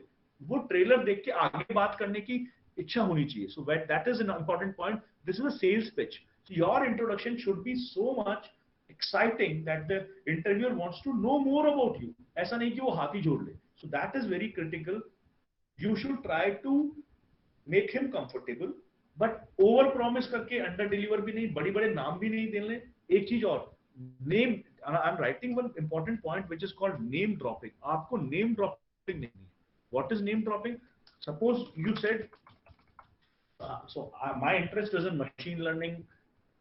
You told that. आपने बोला my interest is in machine learning. Then my question is, can you tell me something about logistic regression? अब आपने machine learning बोला था, मैंने नहीं बोला था आपको बोलने को. अब आप मुझे ये नहीं कह सकते, क्वेश्चन है ना, सिर्फ 3 पेज पे पूछो, चौथे पेज के नहीं पूछो. वो मैं कुछ भी पूछूंगा. सो इंटरव्यूअर ने आपको नहीं बोला था कि आप अपना इंटरेस्ट बोले. आपने नाम ड्रॉप किया मशीन लर्निंग. अब आपने गड्ढा खोदा है तो अब आप गिरेंगे. So machine learning, if you told that I am free to ask. So name dropping मत कीजिए, और नेम ड्रॉपिंग बहुत सोच समझ के कीजिए. इसलिए कोई जरूरत नहीं है नेम ड्रॉपिंग की, आप उसके बिना भी कर सकते हैं. आपको अगर नहीं आता तो मत बोलिए, बट सिर्फ नाम लेने के लिए नहीं बोलना है. अगर नाम लेने के लिए बोलना है तो फिर आपको उसकी नॉलेज होनी चाहिए. सो पॉजिटिव नेम ड्रॉपिंग करनी है तो करो, नहीं तो नेगेटिव नहीं करनी है कि नहीं आता सिर्फ फेंकने के लिए बोल दिया. Most of the times I found people, so they have told this, and when I asked question they were flat. So you can talk about what you can talk in the interview. You can talk about yourself, that is your family. You can talk about a branch, your technical skills, what languages, if you are a computer science engineer, what languages you've learned, what technologies you've learned. If you are from other branches, tell your technologies that you know. For example, in electrical, if you know hybrid vehicles, you know PLCs. If you have worked, you've done some internships, talk about that. If mechanical, tell the designing languages you have done, tell the projects that you've done, tell the internships you have undergone, online, offline, whatever. Part-time project you have done, you have been part of volunteers, you have volunteered in some activity, talk about that. Talk about your hobbies. That's the case. So now there's a question for you all. Can you tell me the difference between hobby and interest? कौन मुझे बताएगा hobby and interest में difference?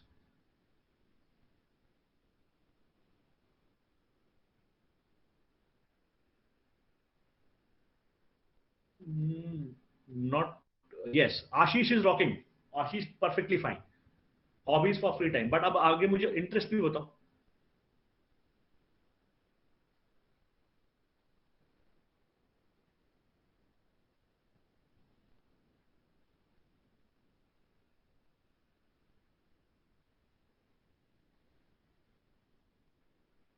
Hobby से interest mean which I love to do, नहीं Ashish, free time वाले ही उस पर बताओ। नहीं, अभी तक इंटरेस्ट तुम सीखना चाहते हैं, नहीं, not yet, not yet.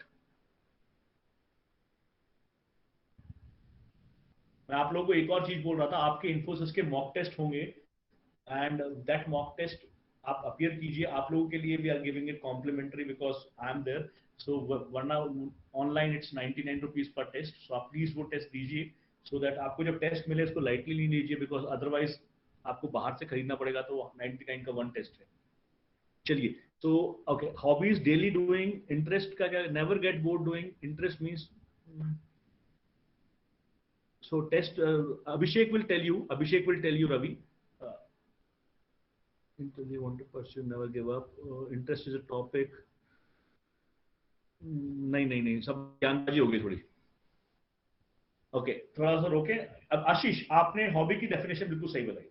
So hobby की डेफिनेशन जिस लाइन में बताई उसी लाइन में हम बात करेंगे इंटरेस्ट पे। So what was hobby? Which I do in free time. So hobby was which I do in free time. नहीं, अभी रुक जाओ। Hobby is what I do in free time. Agree? So hobby जो मैं खाली time में करता हूं। इंटरेस्ट उसी लाइन में क्या डेफिनेशन होगी? For which I take out time, जिसके लिए मैं टाइम निकालता हूं। Interest is if I have free time I will do, sorry, hobby is if I will have free time I will do it। मतलब free time नहीं होगा तो मैं हॉबी नहीं करूंगा। बट इंटरेस्ट इज समथिंग जिसके लिए मैं टाइम फिक्स करता हूं। I will do it whether I do have a free time और नॉट। ये डिफरेंस है हॉबी और इंटरेस्ट। अब एक और चीज, जरूरी नहीं है हम सबके पास कोई इंटरेस्ट हो। हम में से कई लोग बहते जा रहे हैं, चाहे कॉलेज है, कॉलेज गए 2 घंटे सो गए, शाम को दोस्तों के साथ घूमे, चल रहा है, कोई प्रॉब्लम नहीं है। तो इंटरेस्ट जरूरी नहीं है हमारे पास हो, हमें क्रिएट नहीं करना है। बट हम में से किसी का जिम इंटरेस्ट होगा, वो रोज 2 घंटे जिम जाता है, चाहे कल एग्जाम है। कोई हम में से अच्छा सिंगर है, वो रोज गाने का रियाज करता है, चाहे कल एग्जाम है। कोई 1 घंटा बैडमिंटन खेलता है, चाहे उसको कुछ भी हो जाए। 1 घंटा कोडिंग करता है, 2 घंटे कोडिंग करता है, चाहे कुछ भी हो जाए। ये चीज जो आपके शेड्यूल में आ जाती है वो इंटरेस्ट कहलाती है। So interest is something that comes in your schedule, जिसके लिए आप टाइम ब्लॉक करते हैं। Getting the point? जैसे आपके ग्रैंड पेरेंट्स सुबह 5 से 5:30 वॉक करते हैं, वो टाइम 1 मिनट भी चेंज नहीं होता उनका, वो उनका इंटरेस्ट है, उनके शेड्यूल में है वो। तो वो आपके शेड्यूल में जब आ जाए तो वो इंटरेस्ट हो गया। बट खाना खाना, वो नेचुरल चीजों को हटा दीजिए आप कि सर मेरा तो इंटरेस्ट है, मैं बार बार हर 2 घंटे में खाना खाता हूँ। No, so Ravi, gaming again, if it's an interest, आप रोज करते हो 1 घंटा, रोज 2 घंटा करते हो बिना किसी के, but at the end of the day then it, because अब आप उसको इंपॉर्टेंस दे रहे हो बाकी सब चीजों से। जैसे हम इंटरेस्ट वो तब कहलाता है when it is in your time, it is in your time table, आपके शेड्यूल में आ गया है वो। कल एग्जाम है तब भी करोगे गेमिंग, बाकी सब मैं जो बोल रहा हूँ तब भी करते हैं। अगर ये आंसर है तो वो फिर इंटरेस्ट है। Okay, so hobby is something which you do in free time. अगर मेरे को 6 महीने से फ्री टाइम नहीं मिला तो मैंने नहीं करी, but interest which I will do daily.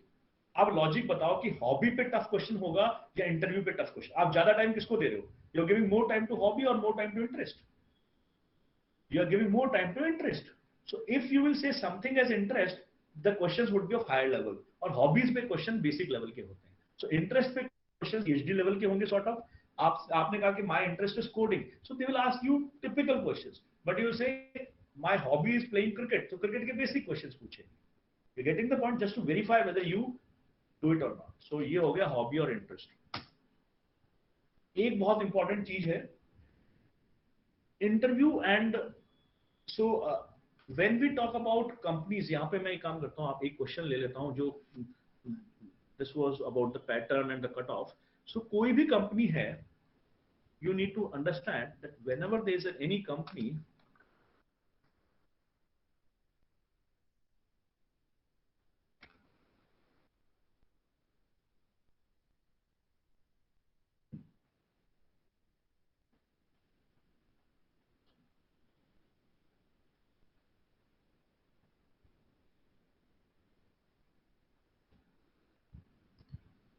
okay, so just understand whenever there is any company and that company is coming. So वो कंपनी पहले क्या करेगी? पहले रिटन टेस्ट होगा. Every company will have a written, then they may or may not have a GD, and then they will have an interview. ये process होता है सबका normally. Then a personal interview. This is the process that we normally have.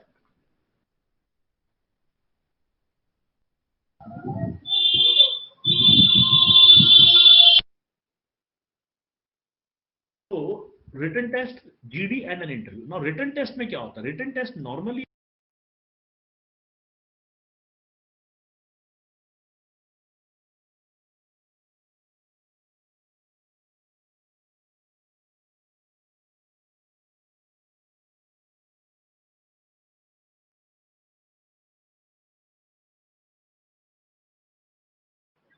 Excuse me, sir.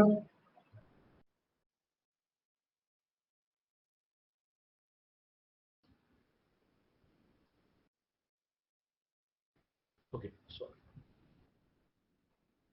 Yeah, I think it was just by mistake it happened. So now, so what I'm telling you is a company which is, there is a written test for a company is the first round. Written test, the first part is aptitude. Aptitude can be QA and LR, quantitative aptitude and logical reasoning. So tomorrow when Ajay would be taking the session on aptitude, he will tell what kind of aptitude patterns are asked in various companies. So he will tell you about the Infosys pattern also and how other companies are asking. So aptitude pattern questions will be taken by Ajay in tomorrow's class. Now let me tell you, so aptitude is one section of written test. Written test में एक section हो गया aptitude, एक होता है English का. So कल English की भी class होगी आपकी, और verbal ability भी बोलते हैं इसको, तो उसमें आपको verbal ability के pattern पता लग जाएंगे. So English and verbal ability will be covered tomorrow. The third section जो Infosys में नहीं होता, बाकी काफी companies जैसे Capgemini and TCS में होता है technical. So ये टेक्निकल होता है. टेक्निकल में सूडो कोड हो गया यानी लॉजिक हो गया, ये यहाँ पे पूछा जाता है. So ये 3 सेक्शंस होते हैं. सूरज म्यूटेड, कोई बात नहीं.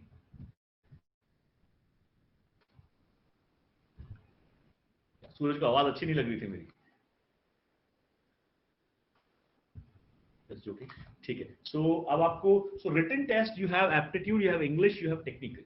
Now after written test there is a GD if the company has. IT companies normally don't have GD. Now कोई बात नहीं. So after written test IT companies normally don't have GDs, but core companies have GDs. core companies GD करती हैं. So core companies के लिए GD होता है. हम भी हमारी ट्रेनिंग में अभी थर्ड डे में GD के बारे में बात करूंगा. We'll talk about how it is done and which type of companies ask about GD. So अब वापस हम आते हैं स्ट्रक्चर पे. So written test के बाद GD, GD के बाद PI. अब बहुत इंपॉर्टेंट जो पॉइंट है वो ये है कि आजकल एक और चीज हो रही है कि रिटन टेस्ट, रिटन के बाद GD और GD के बाद अगर PI है तो PI में जाने से पहले एक साइकोमेट्रिक टेस्ट भी होता है. तो कई बार जिस कंपनी में GD नहीं है तो वो रिटन के बाद सीधे PI में नहीं भेजते, बीच में साइकोमेट्रिक टेस्ट भी लेते हैं. अब साइकोमेट्रिक टेस्ट पे भी मैं आपको एक दिन टाइम दूंगा थोड़ा. साइकोमेट्रिक टेस्ट में एलिमिनेशन नहीं होता है, यानी जो लोग साइकोमेट्रिक टेस्ट में अपीयर हो रहे हैं वो सारे के सारे इंटरव्यू में जाएंगे. साइकोमेट्रिक टेस्ट बस एक रिपोर्ट जनरेट करता है जो आपके इंटरव्यू में आपसे क्वेश्चन किया जाता है उसके बेसिस पे. सो साइकोमेट्रिक टेस्ट एक इंटरमीडिएट स्टेज है. इंटरव्यू के पहले जो रिटन से क्वालिफाई किए वो सारे पहले साइकोमेट्रिक टेस्ट में जाते हैं और वो सारे PI में जाते हैं. तो इन सबके पास एक रिपोर्ट आ जाती है, साइकोमेट्रिक टेस्ट रिपोर्ट, और उस रिपोर्ट को एनालाइज किया जाता है इंटरव्यू में. ठीक है, हम साइकोमेट्रिक टेस्ट के बारे में अलग से बात करेंगे. ठीक है, not a problem Suraj, please. ठीक है, कोई बात नहीं, एंजॉय. ठीक है, अब now very critical point about interviews. GD है या PI है, आपको ये समझना पड़ेगा कि जो रिटन राउंड था, रिटन राउंड तो व्हाट पे फोकस करता है. आपने देखा होगा कि जितने भी हमारे रिटन राउंड होते हैं उसमें आंसर इंपॉर्टेंट होते हैं. हमने आंसर निकाला तो हमें मार्क्स मिलते हैं, तो व्हाट बहुत इंपॉर्टेंट है. अगर आंसर 3.5 आना है तो आपने 3.5 लिखा तभी मार्क्स मिलेंगे, बट कैसे किया उसके स्टेप्स के मार्क्स नहीं होते क्योंकि ऑब्जेक्टिव क्वेश्चंस होते हैं. सो रिटन राउंड में जहां MCQs होते हैं वहां पे व्हाट पे फोकस होता है.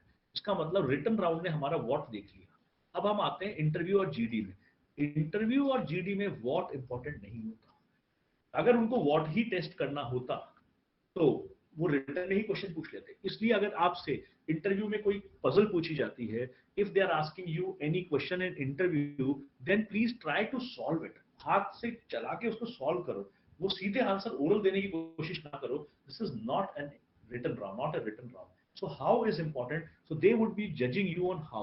This is not, this is very important mistake that people do. This is a very prominent mistake. I will tell you, अगर एक TCS के इंटरव्यू का एक सर्वे था, जैसे 10 क्वेश्चन पूछे गए इंटरव्यू में, 2 कैंडिडेट, एक ने 8 क्वेश्चन सही किए और एक ने 3 क्वेश्चन सही किए, बिल्कुल ऑनेस्टली, ये रिजेक्ट हो गया और ये सिलेक्ट हो गया। क्योंकि व्हाट तो टेस्ट ही नहीं होता इंटरव्यू में, हाउ में, ये 8 वाला हाउ में फेल हो गया। इसका हाउ पसंद नहीं आया, मतलब इसने या तो लोगों को लगा कि नेचुरल नहीं है या मांगा करके आया है, तो how was not perfect for this guy. This guy who got only 3, his how was perfect. So how पे फोकस करना है, that's the case. Now I think अब मैं आपको एक चीज बताने वाला हूं। एक इंडिविजुअल डेवलपमेंट प्लान जो है, ये एक की चीज है जो मैं आपको अगले 5 से 10 मिनट में समझाऊंगा। आप थोड़ा सा मेरे साथ फोकस कीजिए, and this is what I am going to talk about. ठीक है, आईडीपी का मतलब है इंडिविजुअल डेवलपमेंट प्लान। ये जो शीट मैंने बनाई है, ये आपको समझिए, आपको हेल्प करेगी आप अपने करियर की कैसे प्लान कर सकते हो। जैसे अगर आपको अगले 5 दिन में या अगले 8 दिन में इन्फोसिस की तैयारी करनी है, तो आप कैसे तैयारी कर सकते हो, और अगर आपको आज से 4 महीने बाद के किसी एग्जाम की तैयारी करनी है, वो आप कैसे कर सकते हो। ये सारी चीजें आपको पता लगेंगी इस टॉपिक में। इंडिविजुअल डेवलपमेंट प्लान, और इसको समझने के लिए हमको एक चीज देखनी पड़ेगी कि ये कैसे होता है। इसके लिए एक अप्रोच होती है।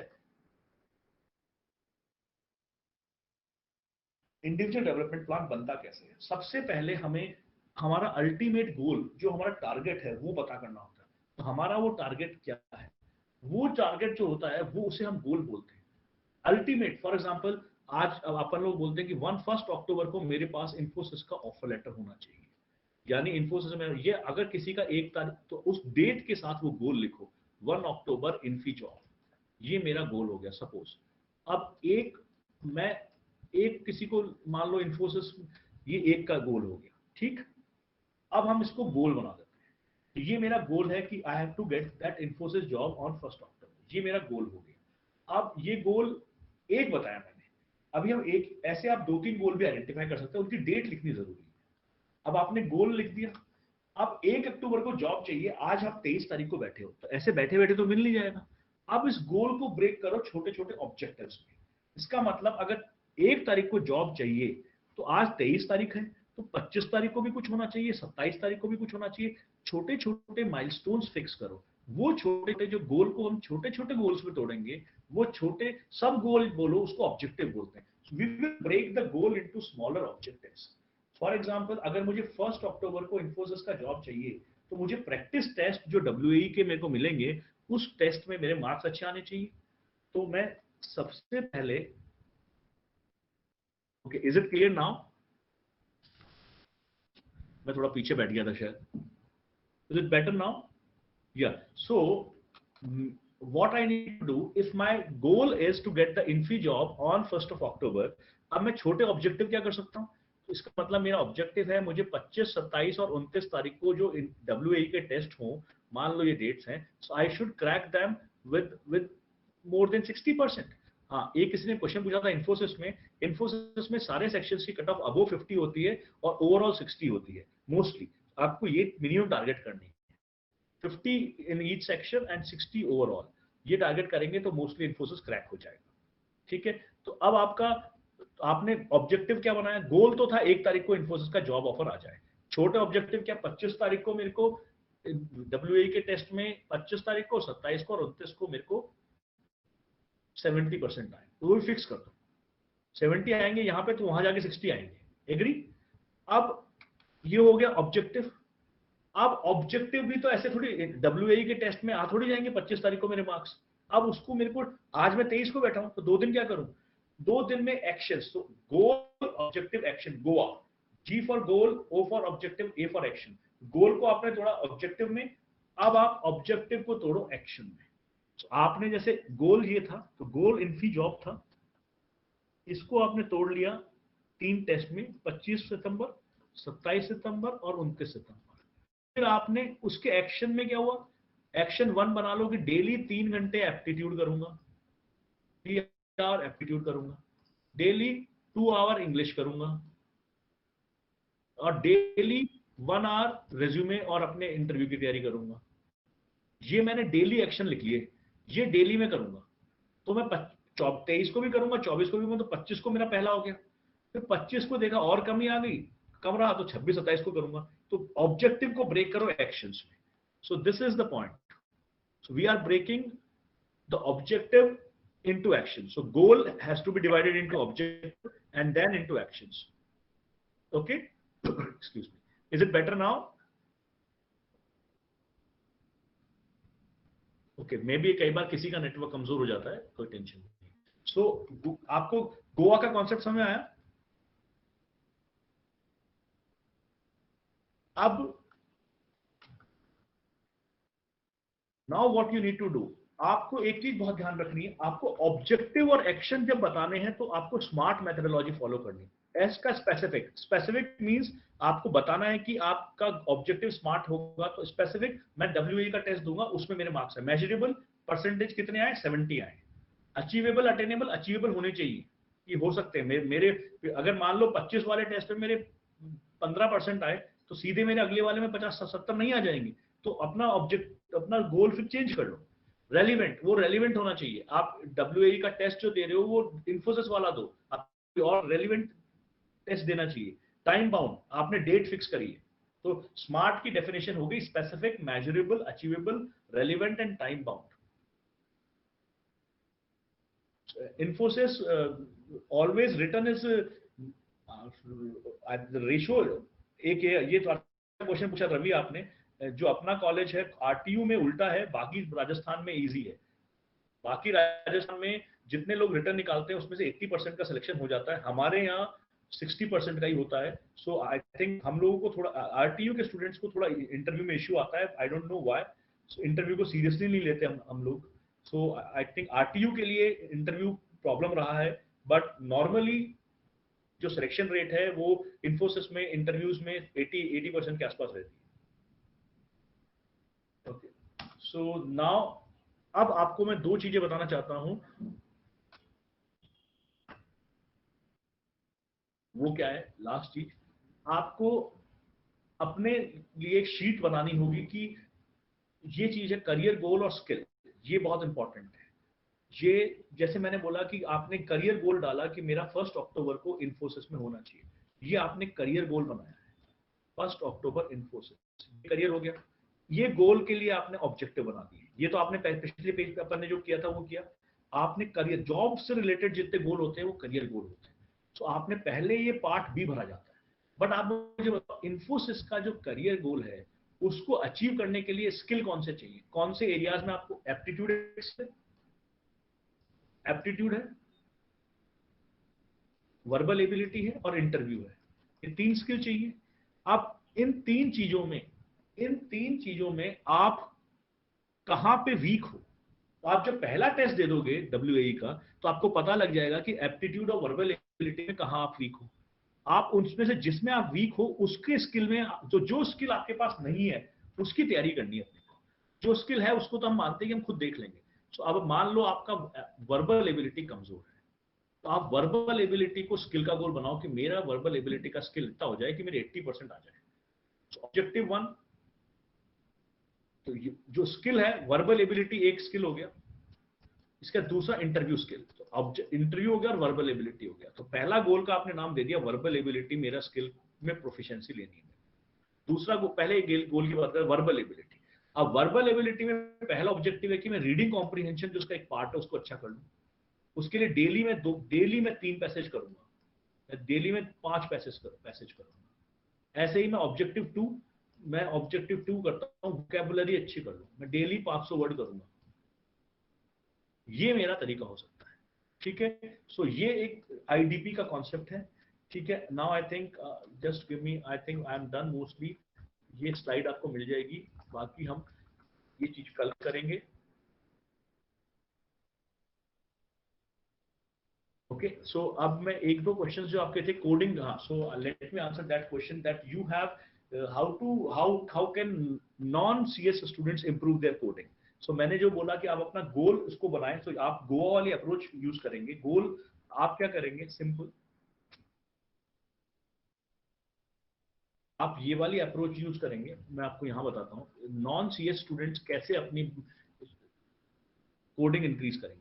So, आपको सिंपल ये फिक्स करना है कोडिंग इंक्रीज करने का। फॉर एग्जांपल हम 30 डेज का एक प्लान बनाते हैं कि 30 डेज में मेरे को मेरी कोडिंग सही करनी है।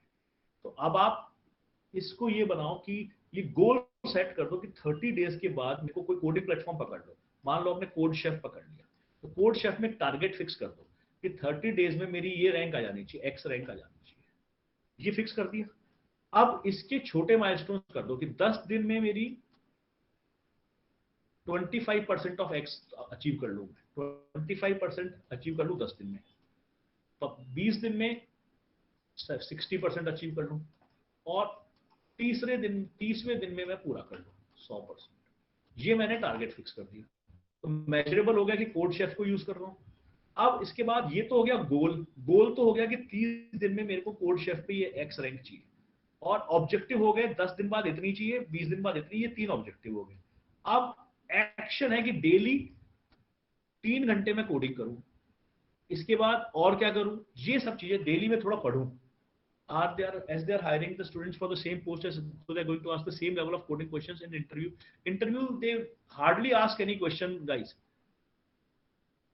या सो इंटरव्यू में टेक्निकल बहुत कम पूछा जाता है, जो रेज्यूमे में है वही पूछा जाता है। सो इन्फोसिस के इंटरव्यूज टेक्निकल प्लस एचआर एक साथ होता है, और बहुत कम बार आपसे ज्यादा टेक्निकल पूछा जाता है। उतने टेक्निकल नहीं, एल्गोरिथम वगैरह नहीं पूछे जाते हैं। नॉर्मली जो आपके रेज्यूमे में टेक्निकल है वो पूछा जाता है। From where we will be prepare for return, WAE will provide you a booklet for aptitude as well as soft skill and verbal ability, so that booklet would be shared by today end of the day. अभिषेक, आप अजय से बात करके आज aptitude की दोनों की booklet ले लो, ठीक है? Okay, anything else you have? So I think I have covered all the questions. So yeah, so Abhishek, कोई बात नहीं.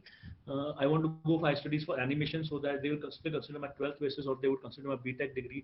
Your BTech is in which branch, Abhishek?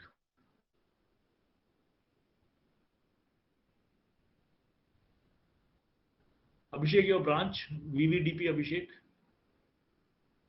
Electronics, super animation.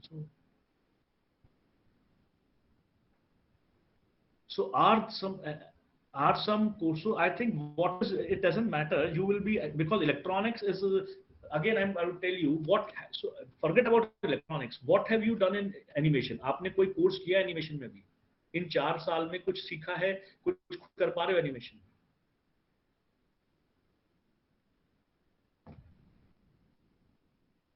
So that is important. So because formal degrees का जमाना जा चुका है, अब आपने क्या सीखा? Skill. Okay, skill is very important. Skill की ड्राइंग कोर्स लिया है. Okay, so what if Blender basics? Fine, focus on these. So these will become your what you call selling points. So do as much as possible. So if you want to go into animation now, that's what I said. Animation के बारे में पता करो.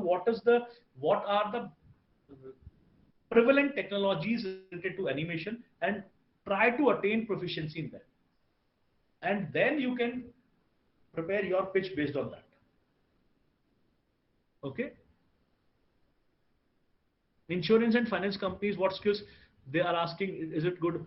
Again, insurance and finance companies का मतलब है आपकी BTech काम नहीं आएगी, आप एमबीए वाले जॉब्स करोगे. सो अगर आपको फ्यूचर में एमबीए वाले जॉब्स करने हैं तो उस तरफ जा सकते हो. अगर आपको टेक्निकल फील्ड में रहना है तो you should not go. If you are ready to go for, so the only point is if you are ready to go for management jobs, then this is the sector. So that means you need to leave your engineering. It focuses on project, resume based interview hota hai. It will focus on resume related things. Yeah. What skills you need? Problem solving skills and good GD. GD is very good. Personal communication skills are very much required, because they will mostly take you in sales profiles. Interview related questions we will do in interview session. No need, अभी मैं 4 बार और आऊंगा, कोई tension नहीं है, आप अपने questions इकट्ठे करो. So we will certainly talk about that.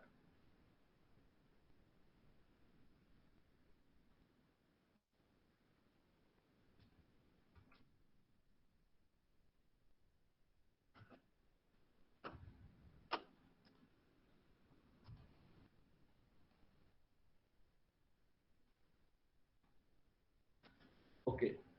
So you can add me. You can send me a request, and you can send me your queries on the link on LinkedIn profile as well. So I think we will close for the day now, and we will be meeting in other classes. Abhishek will share with you the timetable, and I would still have 3 more sessions with you, so you can keep your problems ready for them. Okay. Thanks a lot. Take care.